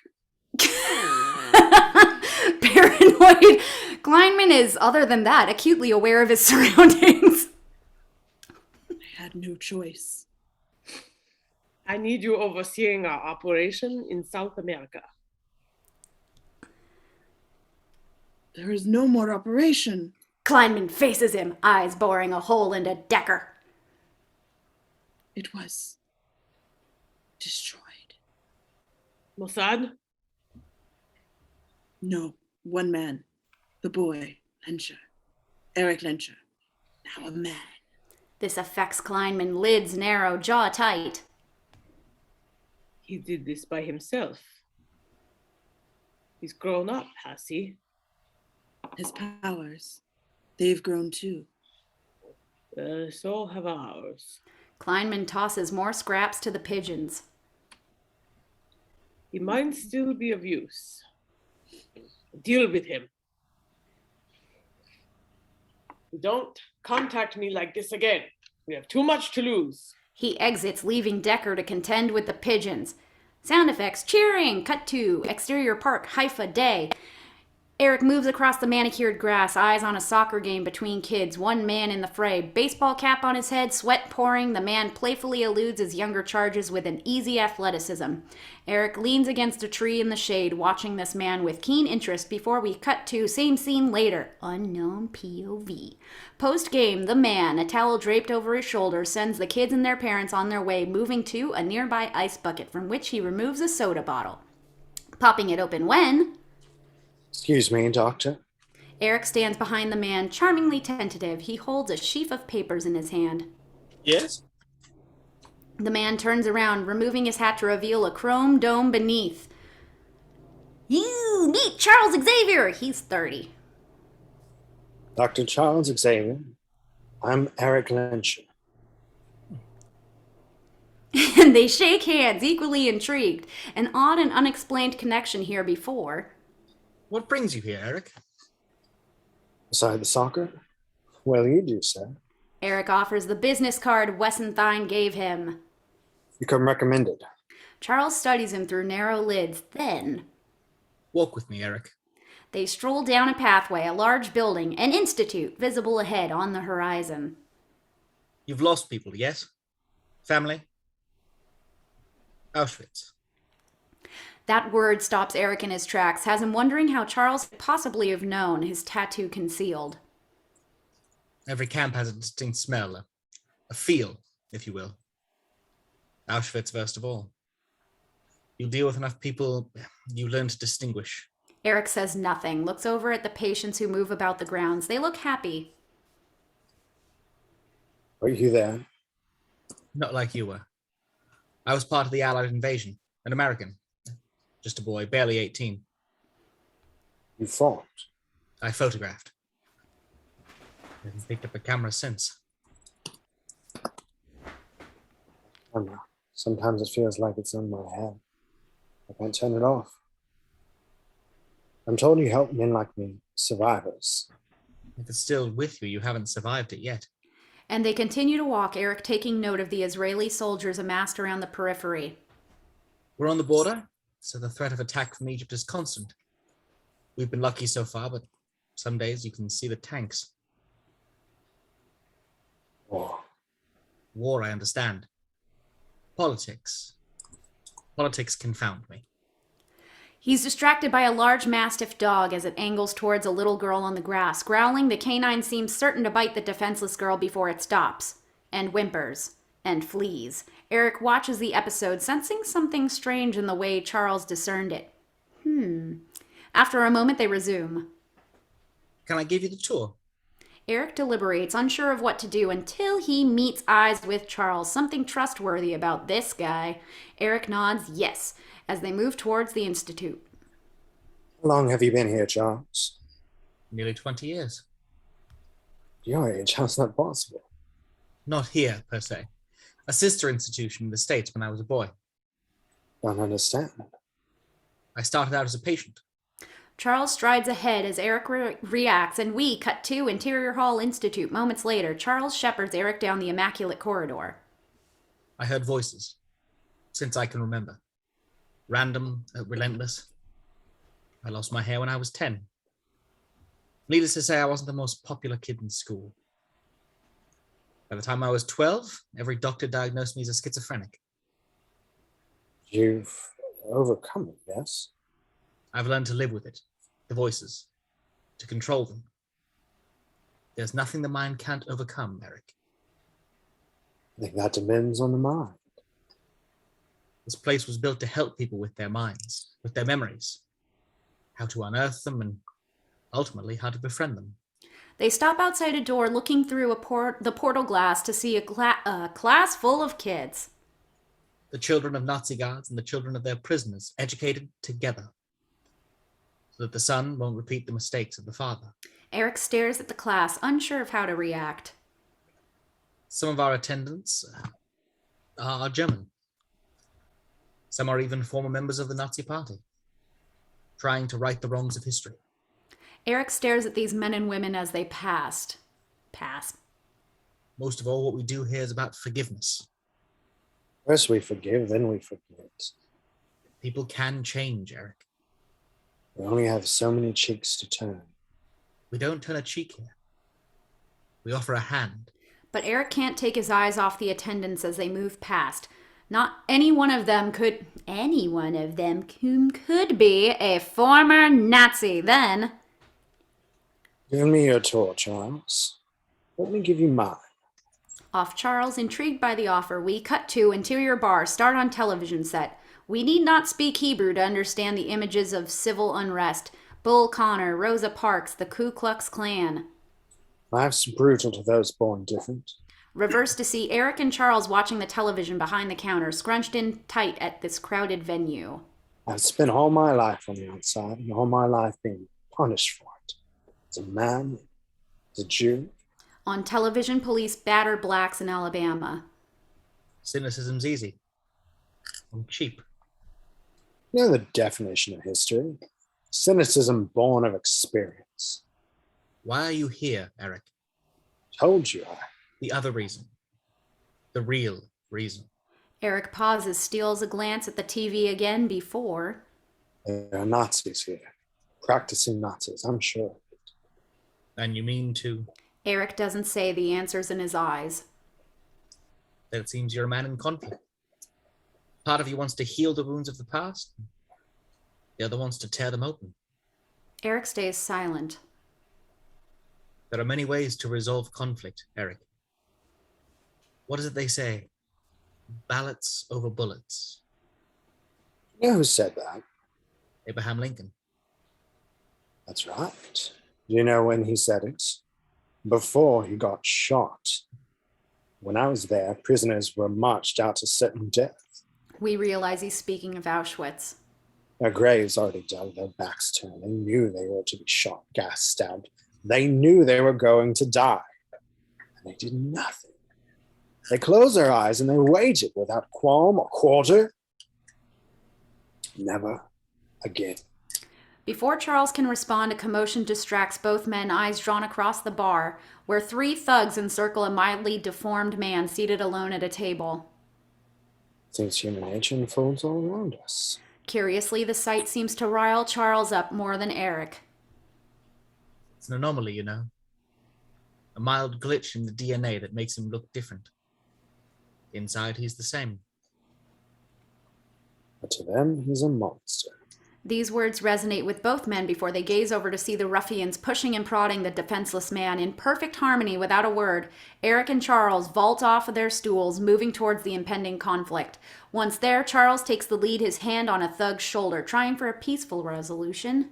Gentlemen, I'm sure there's a more civil way to resolve this. The thug turns, sees Charles, less than threatened.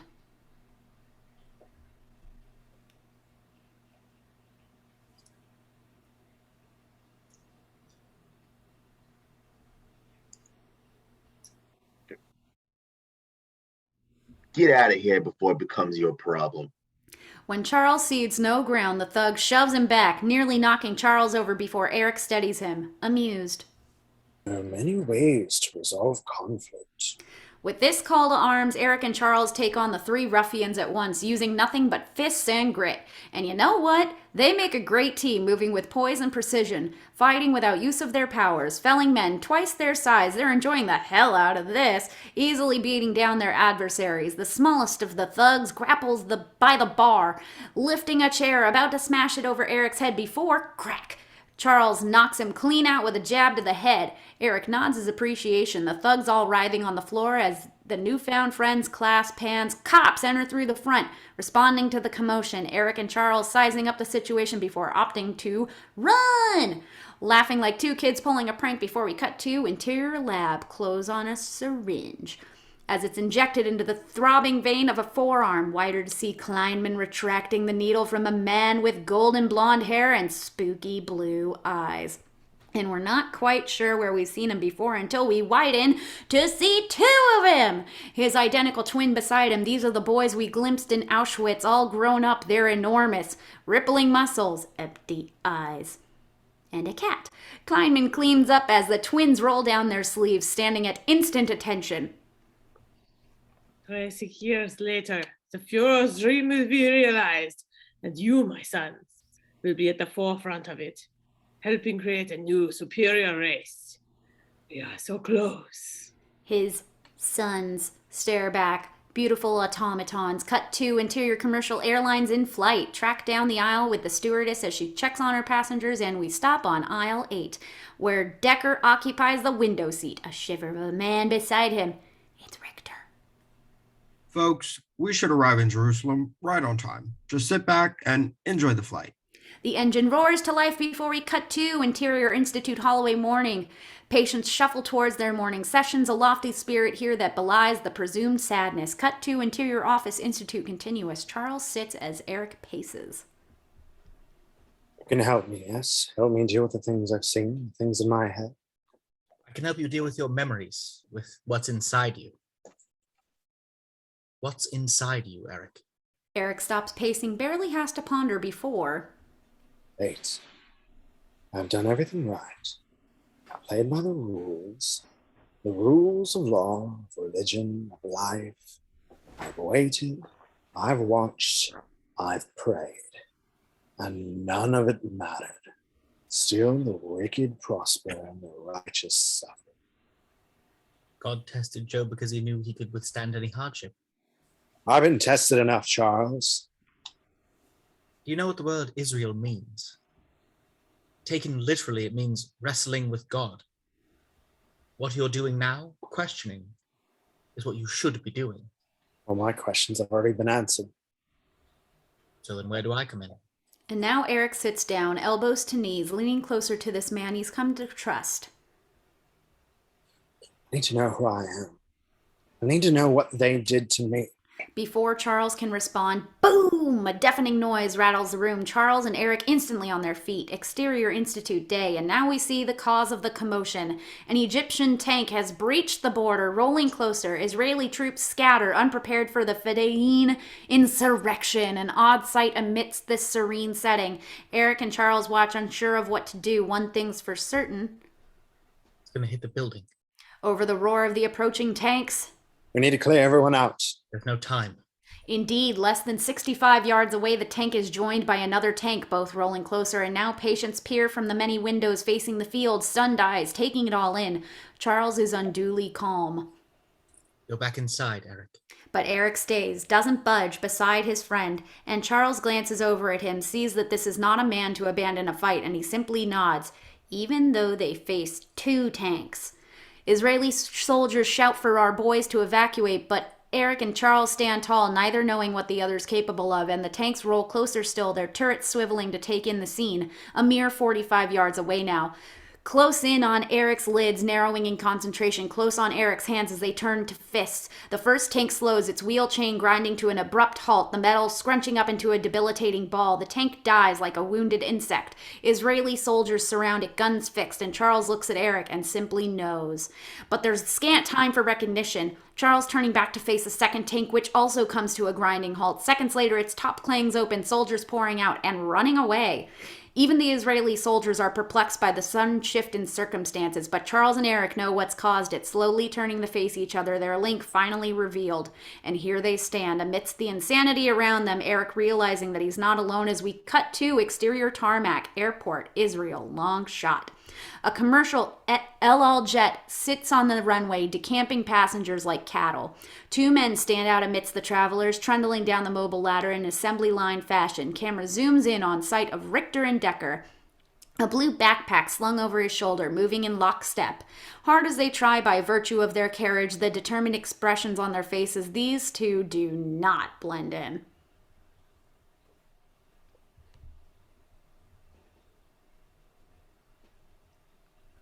Business or pleasure? Cut 2, close on a passport as it slid across the counter, Decker's photographic likeness staring up at us under the alias Walter Sternberg. Pan up to see Decker, glancing at Richter before he answers the customs officer. Both. The customs officer stamps the passport as we cut to Exterior Institute Haifa morning. Patients and residents do calisthenics on fresh-cut grass. You're not alone, Erik. Interior Office Institute start on Charles. There are more like us. Wider to see Erik across from Charles. They did this to me in the camps. These things, they're born in us. Genetic, predetermined.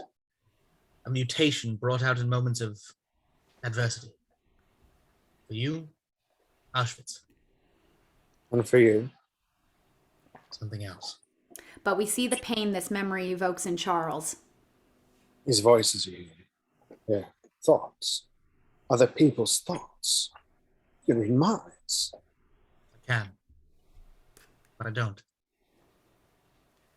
You can affect them, make them do things. There's a responsibility we both have, Erik. A necessary restraint. But Erik's not so concerned with that. My God, Charles, the possibilities. Those who are given much, much is required. What's required is that you use what you're given. Don't apologize for it, Charles. Embrace it. And Erik paces, a darkness falling over him before. You've seen others like us. Never in person, no. Not until now. But look at this. He goes to a map, intermittent areas articulated in red, an aesthetic antecedent to Cerebro. There are unexplained cases the world over, many of them deemed circus sideshows. All cases I've been tracking, isolated but increasing, many in the United States. How can you hope to find them? Charles moves to a crude helmet-like device, a precursor to what we'll come to know as Cerebro. One day we'll be able to locate them all by simply identifying a mutation, an anomaly. When you find these anomalies, we can comfort the afflicted and afflict the comfortable. Charles stops, sees the divide between them. Then, there is no place for us in this world, Erik.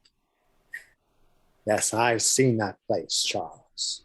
With this, he tosses the logbook taken from the Naragos laboratory on the table between them. And I've seen what they do to people like us. Charles flips through the logbook, wincing at the gruesome drawings and photos inside. The tests, they haven't stopped. The Nazis are using these anomalies to create the master race. Charles looks up, horrified. The victims of today could be the murderers of tomorrow. Off Charles, realizing the scope of what's occurring, we cut to a backpack as it's unzipped to reveal explosives! A dense bundle of dynamite and other assorted items. Interior Jeep moving. Wider. A henchman drives. Richter riding shotgun as Decker inspects the arsenal. A detailed map of Haifa included. Richter's gaze goes outside the glass. A school of Hasidim. Exiting the local synagogue, eyeing them the way Sylvester looks at Tweety Bird. I wish we had more time. Decker follows his gaze, a smile taking shape. I wish we had more explosive. With this, Decker zips the backpack closed and we cut to Exterior Courtyard Institute dusk. Charles and Erik watch the waning sun. There are others like you in the camps? We were kept apart. I was only allowed in the general population after their tests on me were deemed a failure. But you knew there was something inside you. Always. Charles stops, turns, a decision rendered. I want to see what you saw, Erik. It takes a moment for Erik to realize what Charles is asking, understandably apprehensive. Then, things I saw, Charles. A beat. Erik hesitating before meeting eyes with Charles, a decision rendered. Things you'll see. Cut to Interior Conference Room, Institute night. Erik consumes a deep breath before closing his eyes, and Charles stands over him, a doctor to a patient, gathering himself before he places a hand on Erik's shoulder, and we slowly push into Erik's face and slam cut to series of shots. Note, a frenetic blur of stylized images ricochet past, all from Erik Lencher's POV in no particular order. You sit on your grandfather's lap, laughing. You're dragged from your home by Gestapo agents. You preside behind a podium, your bar mitzvah. Your eyes are clamped open with wire by Nazi doctors. You walk home from school, holding your mommy's hand. You're held down by SS officers as Kleinmein extracts a tooth from the back of your mouth. And then, a burst of bad. Everything accelerated. You thrash violently as Kleinmein plunges a syringe into your arm, injecting some inscrutable liquid. An unnerving drill buzzes as you howl in pain. Kleinmein cackles in your face, clapping hermetic gloves on as we push into the wall behind him, arrayed with photos of other test subjects, children. Naragos. Erik stands amidst the burning farmhouse, the dead Nazi at his feet. He looks mythic. Ukraine. Erik ambles through the town after the death of his wife and daughter, but only now do we see what he did, tearing down poles and lights, undoing untold damage to the village. In the throes of a furious temper tantrum, hear the sounds of the townfolk screaming, deafened by Erik's primal bray as we resume scene. Charles's eyes burst open from what they've seen, what his friend had to endure. Aghast and out of breath. Erik, alas, is more familiar with these images. He sits, head bowed, and there's a long silence before. You see what they've done? What they mean to do?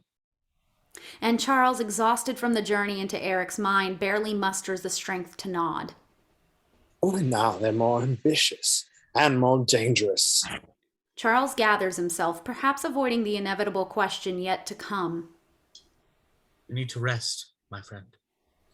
Can't stand by and do nothing, Charles. The peace I came here to find, I know now I can never have it.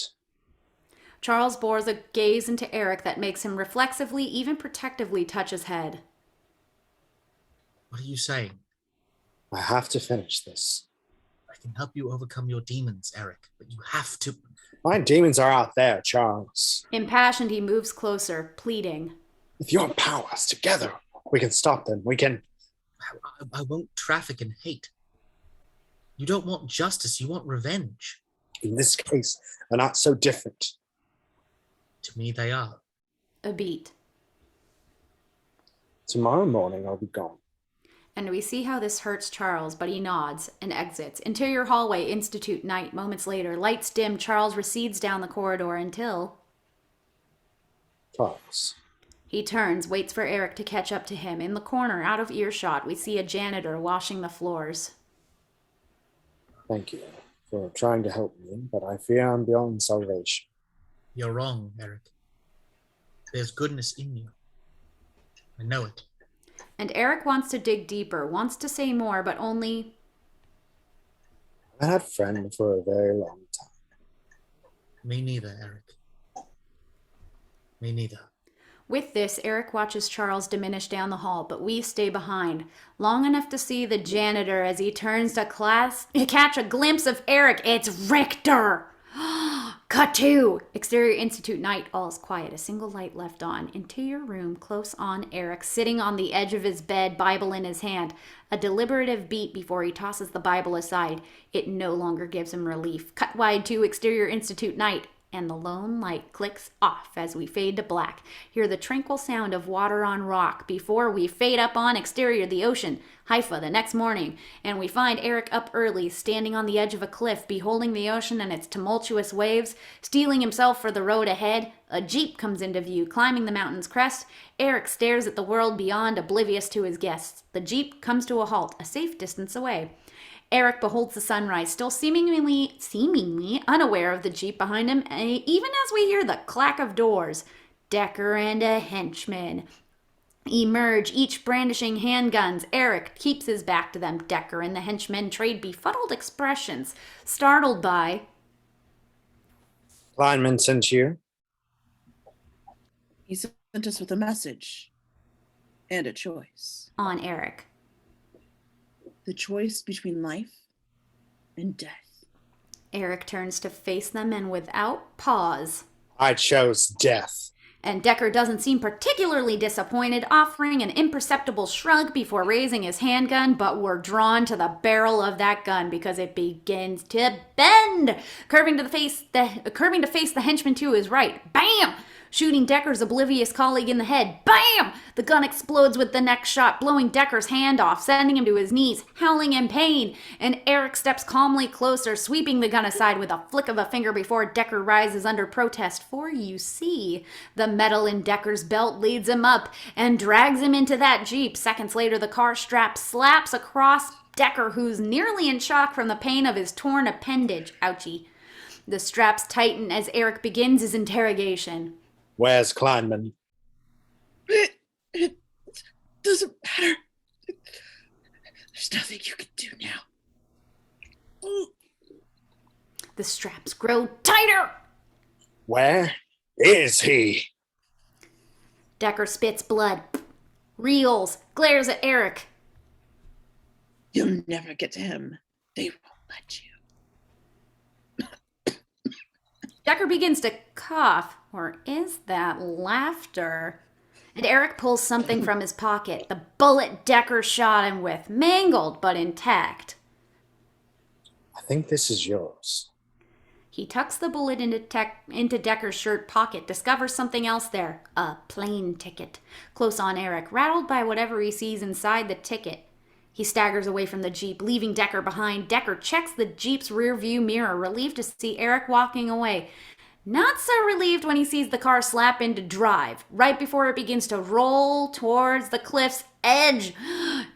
Decker's good hand claws helplessly at the gear shift to no avail before reaching into his jacket to remove a walkie-talkie. Do it. Do it now. Erik halts in his tracks, hearing this last bit before his gaze shoots tellingly ahead to the Institute.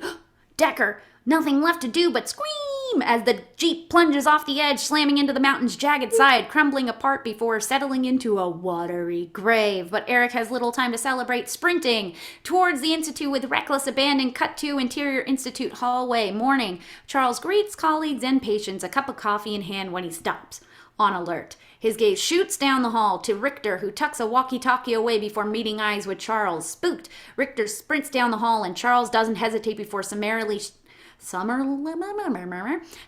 shouting, "Out! Everyone out!" And there's a bloated beat before everyone realizes he's serious. Responding with appropriate panic, cut to exterior Institute running with Erik, tracking. Nearly at the building when he sees Richter exit, a walkie-talkie in one hand, a trigger device in the other, and time turns interminable. Richter smiling before close shot, pushing down on the trigger. Charles and dozens of patients emerge moments before the back of the Institute explodes. A relatively minor eruption that feels nearly anticlimactic. And while Charles shepherds his flock out, Erik's furious expression finds Richter rising to his feet, ready to run before we go to Erik's POV. Our gaze goes to several wheelchairs assembled on the peripheral grass. You love that word, dude. One of which slams into Richter, depositing him into it before rolling back inside the Institute. Seconds before, another explosion occurs. And this one decimating the Institute and everything in it. And Erik's left once again to watch a place of healing burn to the ground. Erik and Charles trade eyes, watching the Institute immolate, clawing at grass as it crumbles apart, and we slow fade to the Institute. 2 hours later, nothing left but rubble and ruins. Charles and Erik walk through the remains. Firemen tend to the residual flames as paramedics tend to teary-eyed patients. We sense that not a word's been spoken until... I've brought this to your doorstep. They did this. No one else, Erik. Charles stops, picks up the picture frame at his feet. Everything good? Yeah.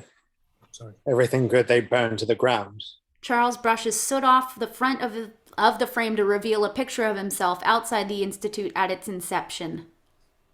It's time we burnt them to the ground. Charles doesn't look up, gaze locked on that picture. This is a time to mourn. We mourn in different ways, Charles. And I'll mourn for you and anyone else who doesn't have the courage to fight. But first, I'll fight. With this, he tosses something at Charles's feet before turning and walking off, and Charles watches him go before leaning down and picking up the plane ticket Erik took off Decker, opening it to see POV Decker's return trip was to Washington, D.C. Charles looks back up, but Erik's already gone. Cut to exterior Washington, D.C. establishing shot, night, an elevated angle of the storied city, exterior townhouse driveway, night. A chauffeured car pulls in, twin ones springing from the passenger seat to open the back door for Dr. Kleinmein. He looks up to see Agent Graves and D.D. Holden on the stoop of his townhouse, waiting for him. Dr. Feynman. Yes, folks. Graves has known about Kleinmein all along. Cut to interior living room townhouse. Moments later, a cavernous space. Graves and Holden sit across from Kleinmein. Not a Feynman. The twins is always close by. We parachute in. Coming for me. I know it. Graves and Holden trade eyes before. You know this how? I know. You have your avenues of information, I have mine. How close are you to completing your research, Doctor? We're well past the research stage. We've already identified the DNA and a procedure that will allow you to create the perfect soldier. Holden and Graves trade terse but telling eyes. Things just went to DEFCON 5. Then what we'd like to propose, Doctor, is... I won't hide. I won't be intimidated by this madman. Graves clears his throat, pipes in. Doctor, Erik Lenscher has the will and the means to make things difficult. Kleinmein ticks an imperceptible glance to the twins. I welcome him. Our cause is greater than his. Surely the U.S. government won't let one man stand in the way of history. Holden looks to Graves, nods. Stay the course, Doctor. We'll take care of Lenscher. Kleinmein nods, sated. He and the twins shepherded out by a security escort as we stay behind with Holden and his staff. This son of a bitch could jeopardize the most important American invention since the atomic bomb. I want a presence at every airfield, every port of entry. Sir, with all due respect, I don't think we should underestimate Lenscher. Meaning? We can put as many agents in airports or train stations as you want, but it won't matter. Why not? Because Lenscher's gonna come looking for us. And even Holden knows that's not a good thing. Cut to interior arrivals airport, Washington, D.C. Armed Marines and local police on patrol favor an Army private. M1 machine gun slung over his shoulder as he compares the passing multitudes with the photo in his hand. Close on photo, a surveillance shot of Erik, taken by Graves in Argentina. The private looks among the masses, no one close to Erik's image. Flustered, he turns to a fellow soldier and sighs. He ain't here. This is a waste of freaking time. With this, we follow him as he stalks off, exiting into the exterior of the airport, curbside, night, where he moves towards the Army van parked on the street, about to enter when the vehicle lurches suddenly away, leaving the perplexed private behind. What the hell? Exterior Army van moving, and we tag alongside the vehicle for a moment before pushing into its back doors to see interior back of the Army van moving. Several soldiers sit in a semicircle closer than they'd like to be, a thick chain wrapped around them. They shout for help, but no one can hear through the reinforced walls. Nothing produced but an echo. Push further ahead into the front seat of the van, moving, find Erik behind the wheel. A man on a mission. Cut to interior laboratory continuous. Kleinmein bounds in, the twins flanking him as he shouts instructions to the dozen or so men who comprise his staff. Unser Kalender ist gerade worket. Seien Sie bereit, schnell, wie möglich zu gehen. Our calendar just moved up. Be ready to leave as soon as possible. With this, he moves towards a thick wall safe, entering the appropriate combo before unearthing a dog-eared journal, an Italian passport, and that blue vial. Mit der Person selbst. With the formula all to ourselves. He places the thick journal on a nearby desk, flipping through pages until he stops on one name, Erik Lenscher. He studies the data inside, searching for any helpful clues before we go wider to reveal the glass cubicles which comprise the walls of this subterranean dwelling. Here we see a dozen or so test subjects locked behind unbreakable glass. Many of them exhibit similar anomalies or characteristics to mutants we'll later come to know. Among them that Victor Creed-like creature, a hirsute beast, and a young girl who looks a great deal like Mystique. Kleinmein observes them like a proud papa as a scientist sidles up beside him. What do we do with them? The scientist gestures to the bevy of test subjects. Sie haben ihren Zweck erfüllt. Wir tun, was wir schon immer getan haben. They've served their purpose. We do what we've always done. Match cut to a lion in a decidedly larger cage. We're at the exterior zoo, Washington, D.C. morning. Several lions prowl in circles as we reverse to see Agent Graves with his wife and 2 sons, and the agent's on edge, head on a swivel, not able to enjoy this Sunday routine to the consternation of his wife.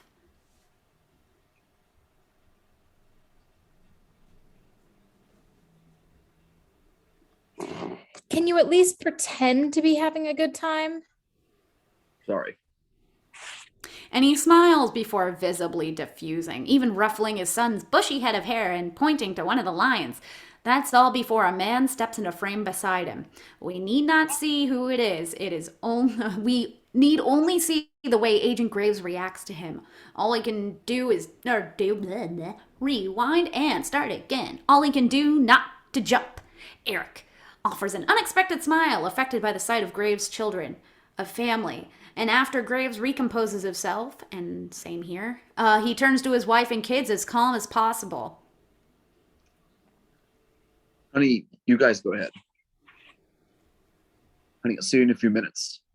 None too happy but familiar with the life of an agent, she sighs and glares, and with her sons moves on, leaving Graves and Erik behind after a beat. You might be a little longer than a few minutes, but lying's never been a problem for you. Off Graves, wondering what the fuck to do. We cut to Interior Aquarium Zoo. Moments later, Erik and Graves inhabit a bench, observing a hammerhead shark as it swims behind the glass. In the background, zoo patrons move easily about, inspecting the sea creatures. Hammerhead's a very rare creature, you know. One of the few animals that eats its own species. Like you, Agent.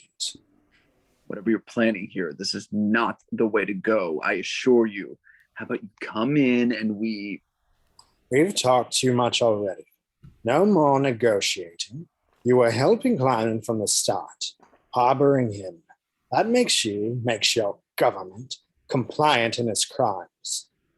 Graves looks less than contrite. First off, yeah, I lied to you. I'm a spy, Lensher. That's what I do for a living. And second, nothing's black and white. There's a cost-benefit analysis to everything. Dr. Kleinmein, his name's Kleinmein. Erik's anger silences Graves. A beat. Then. You have no idea what is at stake here. I know exactly what's at stake. This isn't about the future, it's about the past. You're wrong, because the future Kleinmein can give us all negate the past. He's doing something that can save more lives than we lost during the last 2 wars combined.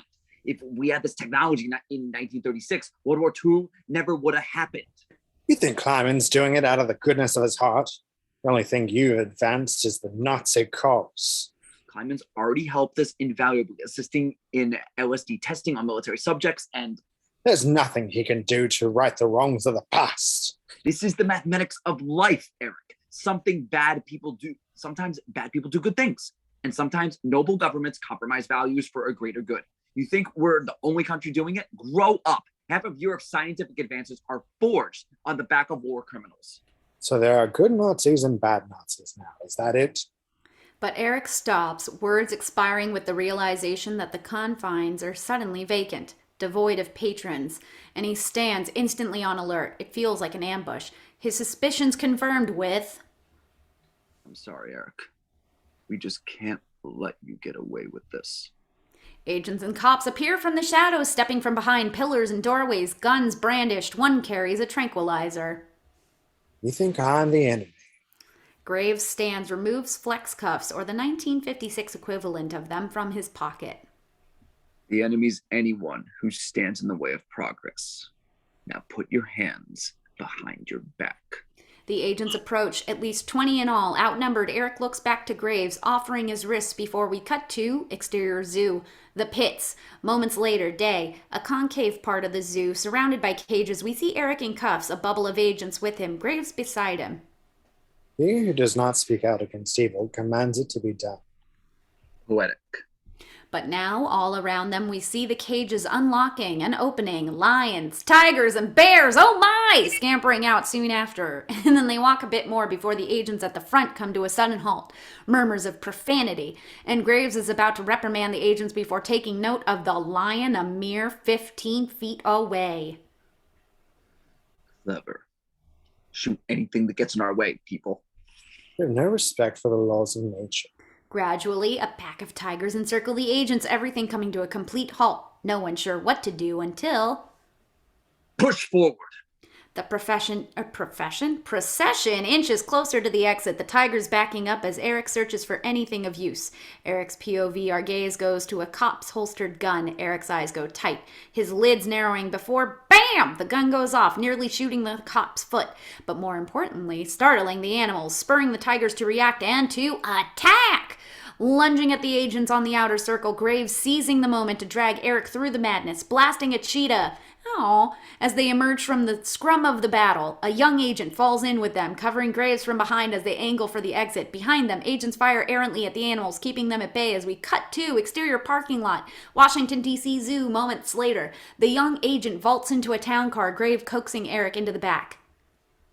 Get in the goddamn car. He slams the car door shut, looking down to see Erik staring back at him through the glass. Behind Graves, 2 cops emerge from the zoo, untarnished. You two, follow us. The cops duck into their car, triggering the engine as we cut to interior laboratory, undisclosed location continuous. Kleinmein's staff packs up as we pan across the confines to see the twins strapped to gurneys, Kleinmein administering more of that bluish liquid into their bloodstreams. In the background, we see each glass-encased cage as it begins to fill with water, drowning the mutants trapped inside. No! Cut to interior car moving. The young agent in front, Graves sits in the back with the cuffed Erik, a tranquilizer gun in hand. You're not the only one with magical powers, Lensher. We're gonna make you disappear. And you know what? No one's gonna even notice. Erik looks at the tranquilizer gun, a smile on his face.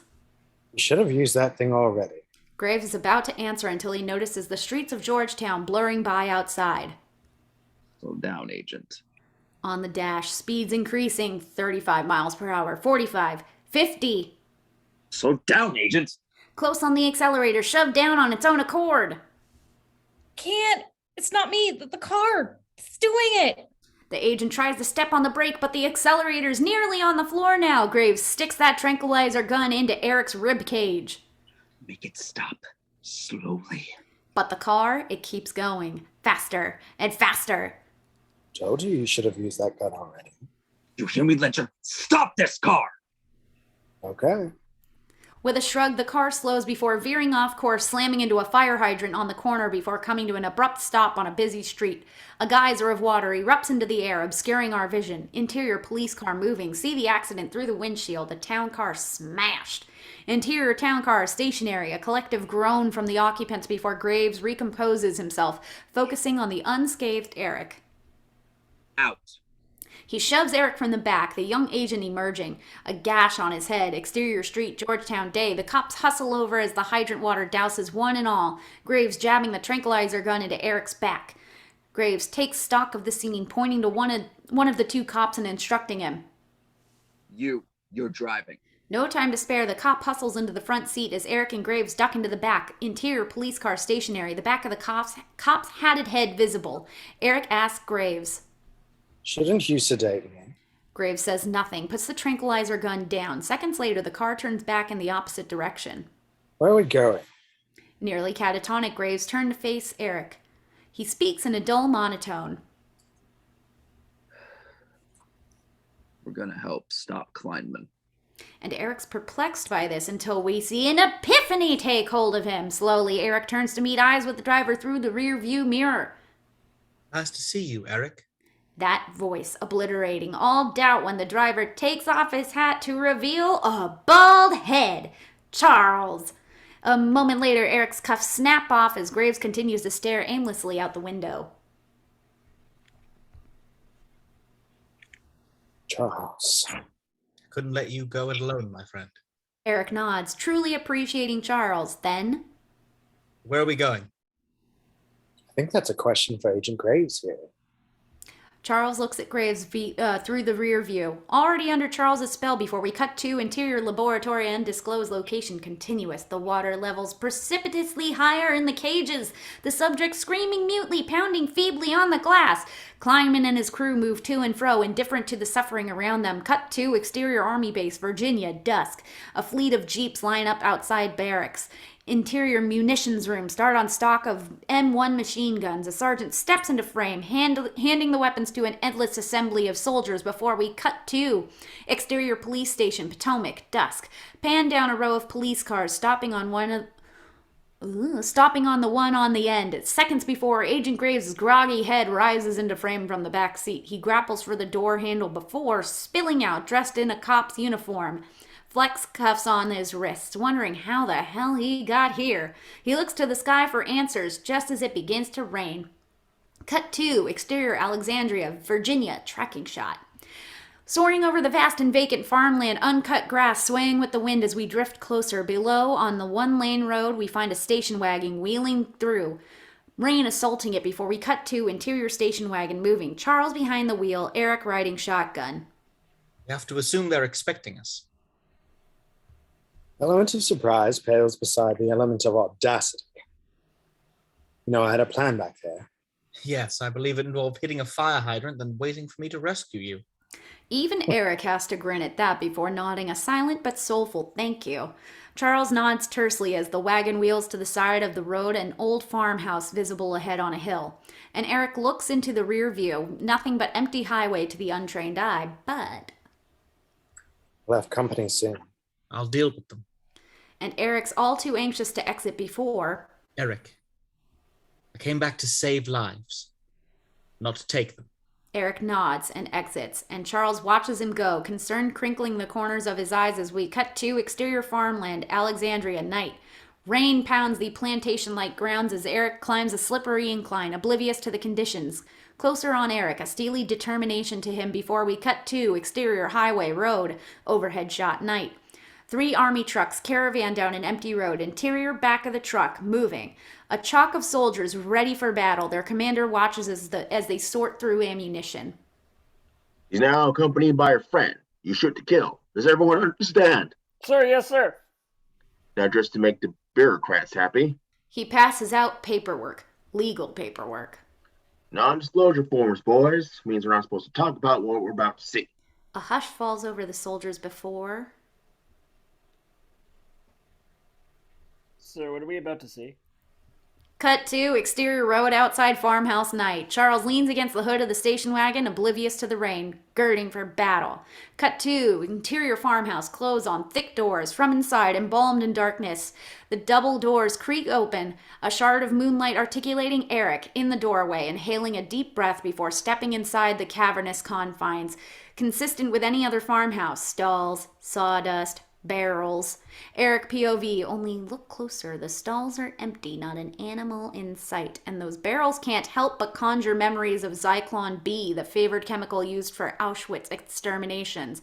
Erik walks through, no sign of the promised laboratory, no sign of humanity save the faint din of voices off screen, growing louder. Coming closer, he halts above a pile of sawdust, his foot feeling around the surface, stomping until a dull thud calls back. His boot brushes sawdust aside to reveal steel doors on the floor. Sound beckons from within. And Erik strains to lift the doors, peeking in to see a dark dungeon-like lair below.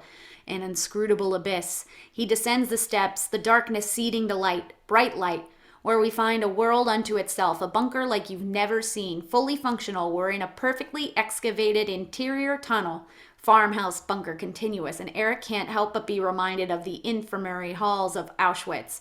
We hear nothing but his steady breath as he wades through, not a soul in sight. He passes a gurney filled with medical implements. Sound effects. Thwack, thwack, thwack. Cut to exterior road, farmhouse, night. Charles looks asunder to see a military helicopter circling the sky, heading for the farmhouse. He peers back down to see the army caravan coming over the horizon, rumbling closer. Follow the chopper as it swoops down, depositing a chalk of soldiers via ropes onto the grass as we cut to interior truck moving in the proverbial cockpit with the driver, the farmhouse discernible in the distance. Who the hell is that? Windshield POVs. Charles stands in front of the wagon, unaffected by the descending troops, because, alas, seconds later, several deer come trampling out onto the road, leaving the driver no choice but to screech, slam on the brakes, violently fishtailing in order to avoid the animals, but leaving it vulnerable to slam. The impact of trucks behind them, exterior road, farmhouse night, a cataclysmic collision, trucks 2 and 3 slam into each other, a pile of tangled metal. Interior lead truck stationary. The driver lifts his head from the cracked windshield, trying to see through the steam. Son of a bitch. He hops down to see the vehicular carnage, soldiers piling out of battered trucks before we cut to interior tunnel, farmhouse bunker continuous. Erik creaks a door open to behold a Spartan bunker. He enters cautiously to see the rooms vacant, save a few cots and desks. Everything cleared out, not a single piece of metal anywhere. The door slams shut behind him, locking him in as the twins step from the shadows. A disembodied and aurally enhanced voice follows. Erik, welcome. You remember the twins? Kleinmein stands above, behind a glass partition, observing the proceedings the way an emperor might watch his gladiators. Erik spins, trying to locate any item that might be of use. But there's nothing.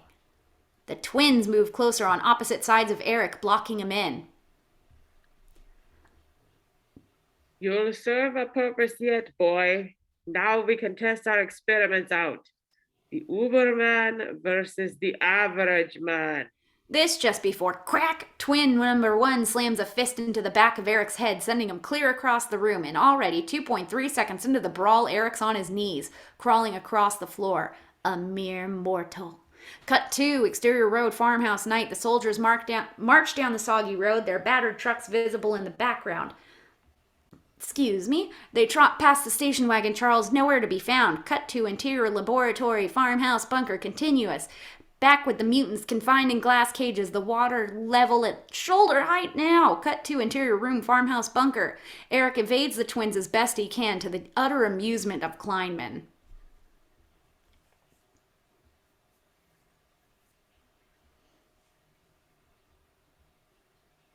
You can never win, Erik. Your destiny was made in that camp, behind those fences. Hard as you tried to tear them down, we will always rebuild them. Erik makes a run at twin number 2, his fist caught in the larger man's open palm, a humbling exercise. Twin number 2 squeezes Erik's hand, forcing Erik to his knees before twin number 1 kicks him in the ribs. Erik staggers across the floor in immense pain, and Kleinmein can't stop laughing, his cackle echoing through the corridors below. Get it. Cut 2, interior farmhouse, Virginia, night. Choules, soaking wet from the walk, barrels in, angling toward the visible bunker door. Cut 2, interior laboratory, farmhouse bunker. The water levels above most of the mutants' heads. Creed slamming his fists helplessly against the unbreakable glass. Cut 2, interior room, farmhouse bunker. Curled into a corner, a fetal ball, Erik endures a torrent of blows from the twins. A cringe-inducing barrage of fists and feet until Erik simply teeters over, a virtual pulp of flesh. But the brothers are incorrigible, moving in for more before... Enough! Dr. Kleinmein in the doorway now, cool as the other side of the pillow. I want the body mildly functional. He enters, glaring down at Erik. You're still weak at your core. Like all your people, you always will be. And only now do we see the syringe in his hand. Your autopsy will, however, be of great use. Erik staggers to his knees. Still no threat, he murmurs. Yes. You see, they all beg eventually. And only now do we see Erik pulling the Star of David chain from inside his shirt, the only bit of metal on him. He yanks the chain off, held in his hand as if brass knuckles, close on Erik's eyes, enraged. A truly scary sight before he spins to face Kleinmein, slapping the syringe away, which stabs errantly into twin number 1's neck, makes the giant stumble back, frothing at the mouth. Erik unleashes a powerful punch to Kleinmein's nose, crack, sending the doctor staggering behind and back in the mist of blood. Twin number 2 watches as his brother shakes in galvanic spasms. Erik grips the wall, pulling himself to his feet, but as he looks over to the door, he sees Kleinmein's gone and twin number 2's angry. Cut 2, interior laboratory, farmhouse bunker. The water now nearly touches the top of the holding cases, and some test subjects already succumbing to drowning deaths. And Creed Jr.'s fists have become palms, slapping harmlessly at the glass. Oxygen bubbles fleeting. Cut 2, interior hallway tunnel, continuous. Charles descends tenuous steps, moving cautiously down the corridor. Daunting silence. Cut to exterior farmhouse, Virginia. Troops pound the soil, the hard-driving rain slowing them as they slip and slide on their way up the hill. Once over the incline, the soldiers fan perfectly and precisely out, heading towards the stable as we cut to interior room, farmhouse bunker. Twin number 1 on his back and on the floor in death's throes. And twin number 2's enraged at the sight, his gaze going to Erik, who limps around the room. Yet another battle to wage. Cut to interior tunnel bunker. Charles moves further down the corridor. Cut to interior laboratory, farmhouse bunker. The case is filled with water. Creed Jr.'s body goes slack behind the glass, surrender in his eyes. Hard cut to interior room, farmhouse bunker. Bam! A fist right in Erik's face, staggering him back. Cut to interior hallway bunker continuous. A German scientist steps into view, only to expose a gun in his hand pointed at Charles. Only Charles is no longer there. The scientist blinks, fires, stares, turning back to see Charles behind him.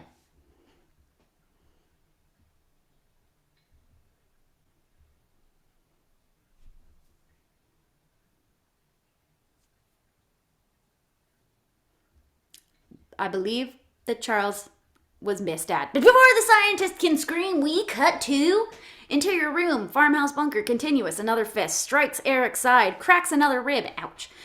We stay a bit longer now, long enough to see that Erik's indefatigable. Good job, Jen. After every blow, he rises, staggering back to twin number 2, who looks to be tiring. Cut to interior farmhouse continuous. Soldiers storm in, ready for action, guns fixed on nothing. Interior laboratory, farmhouse bunker. Charles enters the untended room to see the test subjects behind glass, some already dead, save one little girl who swims easily through it, gills sprouting from her neck. And we see his lids narrow, his eyes incendiary, focusing. But the glass is thick, and time is waning, and nothing's happening. Cut to interior room, farmhouse bunker. Erik slams into a wall, propelled by the manipulated force of twin number 2. But he also finds himself beside the slightly ajar door, which he reaches for, but not to exit, to creak open a bit more, turning back in time to see twin number 2, who promptly flings him into the opposite wall. And twin number 2 descends for the final blow, his entire body clenched in anticipation. Only Erik's let out a gruesome wail, evoking a clatter from somewhere close by, hurtling closer, and then we see the door inch further open before, interior hallway bunker. All the items in the hall, surgical implements included, are launched towards interior room bunker, depositing themselves in twin number 2 as if he was a totem pole. Scissors, pliers, forceps, a bombardment that instantly decimates him, has him timbering to the floor, dead. And Erik looks down at him, far from triumphant, before we cut to interior laboratory, farmhouse bunker. Wham! Charles resorts to slamming a gurney into the glass, to little effect. He summons a deep breath before boring a hole into the glass coffins. And then an excruciating effort.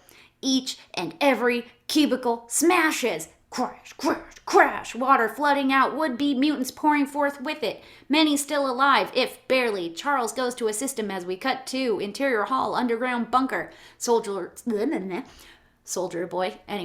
trample into frame, rifles at the ready, instantly opening fire upon sight of Erik. Only Erik, his powers gestating, tears a pillar from its root, the ceiling collapsing, thwarting the soldiers' progress. Seconds later, Charles and the surviving mutants scurry from the laboratory. I'm going after Kleinmein. Before he can sprint off, Erik. They lock eyes. No words necessary. I love you too. Oh. I'm not supposed to read it. Just kidding. Be smart. Erik doesn't even nod. Simply hustles off. Living the dream here. Charles and his band of renegades doing the same as we cut to exterior farmhouse, Virginia, night. Car headlights blink to life like the eyes of a serpent, piercing through a cluster of brush and bark. Interior Mercedes, stationary. Kleinmein starts the car, speeding through the woods, eyes on the rearview mirror to see no threat in sight. And he relaxes slightly, still white-knuckling the wheel as he looks ahead to see Erik! 70 yards away, 50 yards, 30 yards. Kleinmein, bloodlust in his eyes, steps on the pedal, going faster, and Erik, injured from his battles, is perhaps unable to stop the car. 20 yards, 15 yards, 10 yards. At the last possible second, Erik steps aside to reveal a thick oak tree behind him, but Kleinmein has no time to avoid it, only left to cower his eyes and howl before Exterior Woods Farmhouse, Virginia, night. Impact! The Mercedes missiles into the tree, crumpling like an accordion, steam pluming from its hood. A cataclysmic collision. Erik walks calmly closer, his breath visible in the night air as a flicker of flame spurt from under the Mercedes' hood. And Erik stops beside the car, the heat on his skin. He looks inside the battered clump to see Kleinmein, head slumped on the steering wheel, the crumpled car trapping his body awkwardly inside. If not dead, then close to it. Nothing heard but the continuous blare of the car horn. For Erik, it's the moment that separates forgiveness from fury, redemption from rage. He just stares at Kleinmein, watching indifferently as flames spread from the car engine. Only now does Kleinmein rouse into consciousness.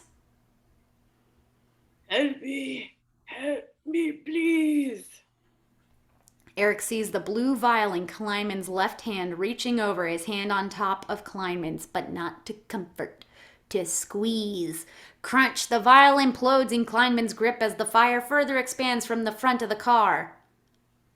Help me, God damn you! Don't leave me here! God POV. Rain still falls, dripping from the heavens as Erik remains outside the car, motionless. Resume angle, and now Erik looks down at Kleinmein one last time before he walks away, leaving Kleinmein behind. Close on Erik, tears trickling down his cheek as we hear Kleinmein's horrific screams from inside the car. No question as to his fate, and Erik walks through the woods, heedless to the desperate cries echoing from behind him before he hears something else. A rumbling. From close by, an engine, a truck on the move. Erik spins to his right to see soldiers marching closer over a hill. Another lynch mob. Nowhere to go. He looks to his left before an army truck cuts through the marsh, plowing right for him. Erik sets his feet, tries to summon his powers, come what may, about to unleash his fury before he sees Choules behind the wheel. The soldiers on the move. Erik vaults into the passenger seat as we cut to interior truck moving. Choules drives as Erik settles in, secretly elbowing the residue of tears from his eyes, recomposing. Where are the others? Choules peels a curtain back to reveal the rescued mutants in the rear of the vehicle. Vehicle? That's our army, Choules. I've seen enough armies for a lifetime, Erik. Erik trades terse eyes with the Creed-like character. And you? What happened to the doctor? Wait. Car crash killed him. And Choules looks at Erik through squinty lids, appraising his friend, wanting so badly to believe before we crane out to Exterior Woods, Virginia, night, and we look down through the dense forestry to see the army truck divining its own path and two distant voices. What now, Choules? Now, we rebuild. Fade to exterior plot of land. 2 weeks later, day. Insert legend. Upstate New York. Wide shot. Endless acres stretch across the landscape. A green canvas upon which we see three people walking. How big's this facility going to be? Closer, favoring Choules, who looks from the land to the perky Realtor. A school, not a facility. A place for learning. A lot of land. We have much to learn. And now we see Erik in the background, examining the grounds as he walks towards us. You'll excuse us a moment. Of course. She leaves Erik and Choules to confer, a palpable excitement to Choules as he inspects the land. This is it. It's perfect. And Erik's silent, still glancing around before. Some men see what is and ask why. Choules grins, completes the phrase. Others see what is yet to be and ask why not. And now they both turn to face the vast and vacant landscape, Jen. Erik reminded of a plot of land in Ukraine not so long ago, but a smile grows on his face when he says, No, I'm good at construction, Choules. Camera rises, enabling us to see the enormity of it all. Higher still until Erik and Choules are but blips, swallowed in a sea of green before we fade to interior apartment. Jen, you're almost done. Come on, living room day. Track through this humble and temporary residence, hearing sounds of construction before we enter the bedroom, where we find Erik, his back to us. He occupies a desk, intensely focused on some yet unseen item. Push closer, circling to see the object of his attention. A helmet, constructed of imperious metal. It's the headgear for which he'll one day become known. A symbol of the distrust that will one day make him the most dangerous man in the world. And Erik fits the helmet on his head, a king assuming his crown before we fade to exterior Auschwitz. Krakow, Poland, present day. Back to where our story began. Magneto stands behind rows of rickety chairs. Never has a man been among so many and looked so alone.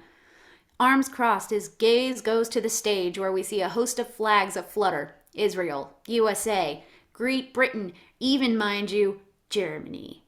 And we've had our successes. The capture of Adolf Eichmann, the continued search for war criminals the world over. An American senator presides behind the podium, expertly surveying the crowd, summoning appropriate emotions as he rhapsodizes. Thought I might find you here, old friend. Magneto need not look over, he knows the voice too well.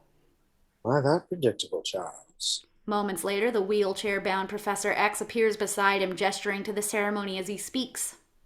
Take a look around you, Erik. Maybe our capacity for change is greater than you'd like to admit.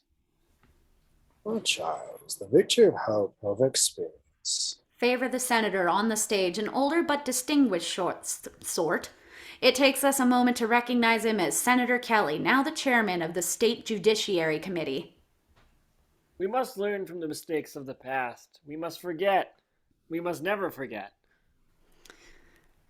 Damn it, Senator Kelly. Magneto watches through cynical eyes. Here we stand, faced with another dangerous threat at our doorsteps. People can change, Erik. Humans can. Magneto stays focused on Kelly.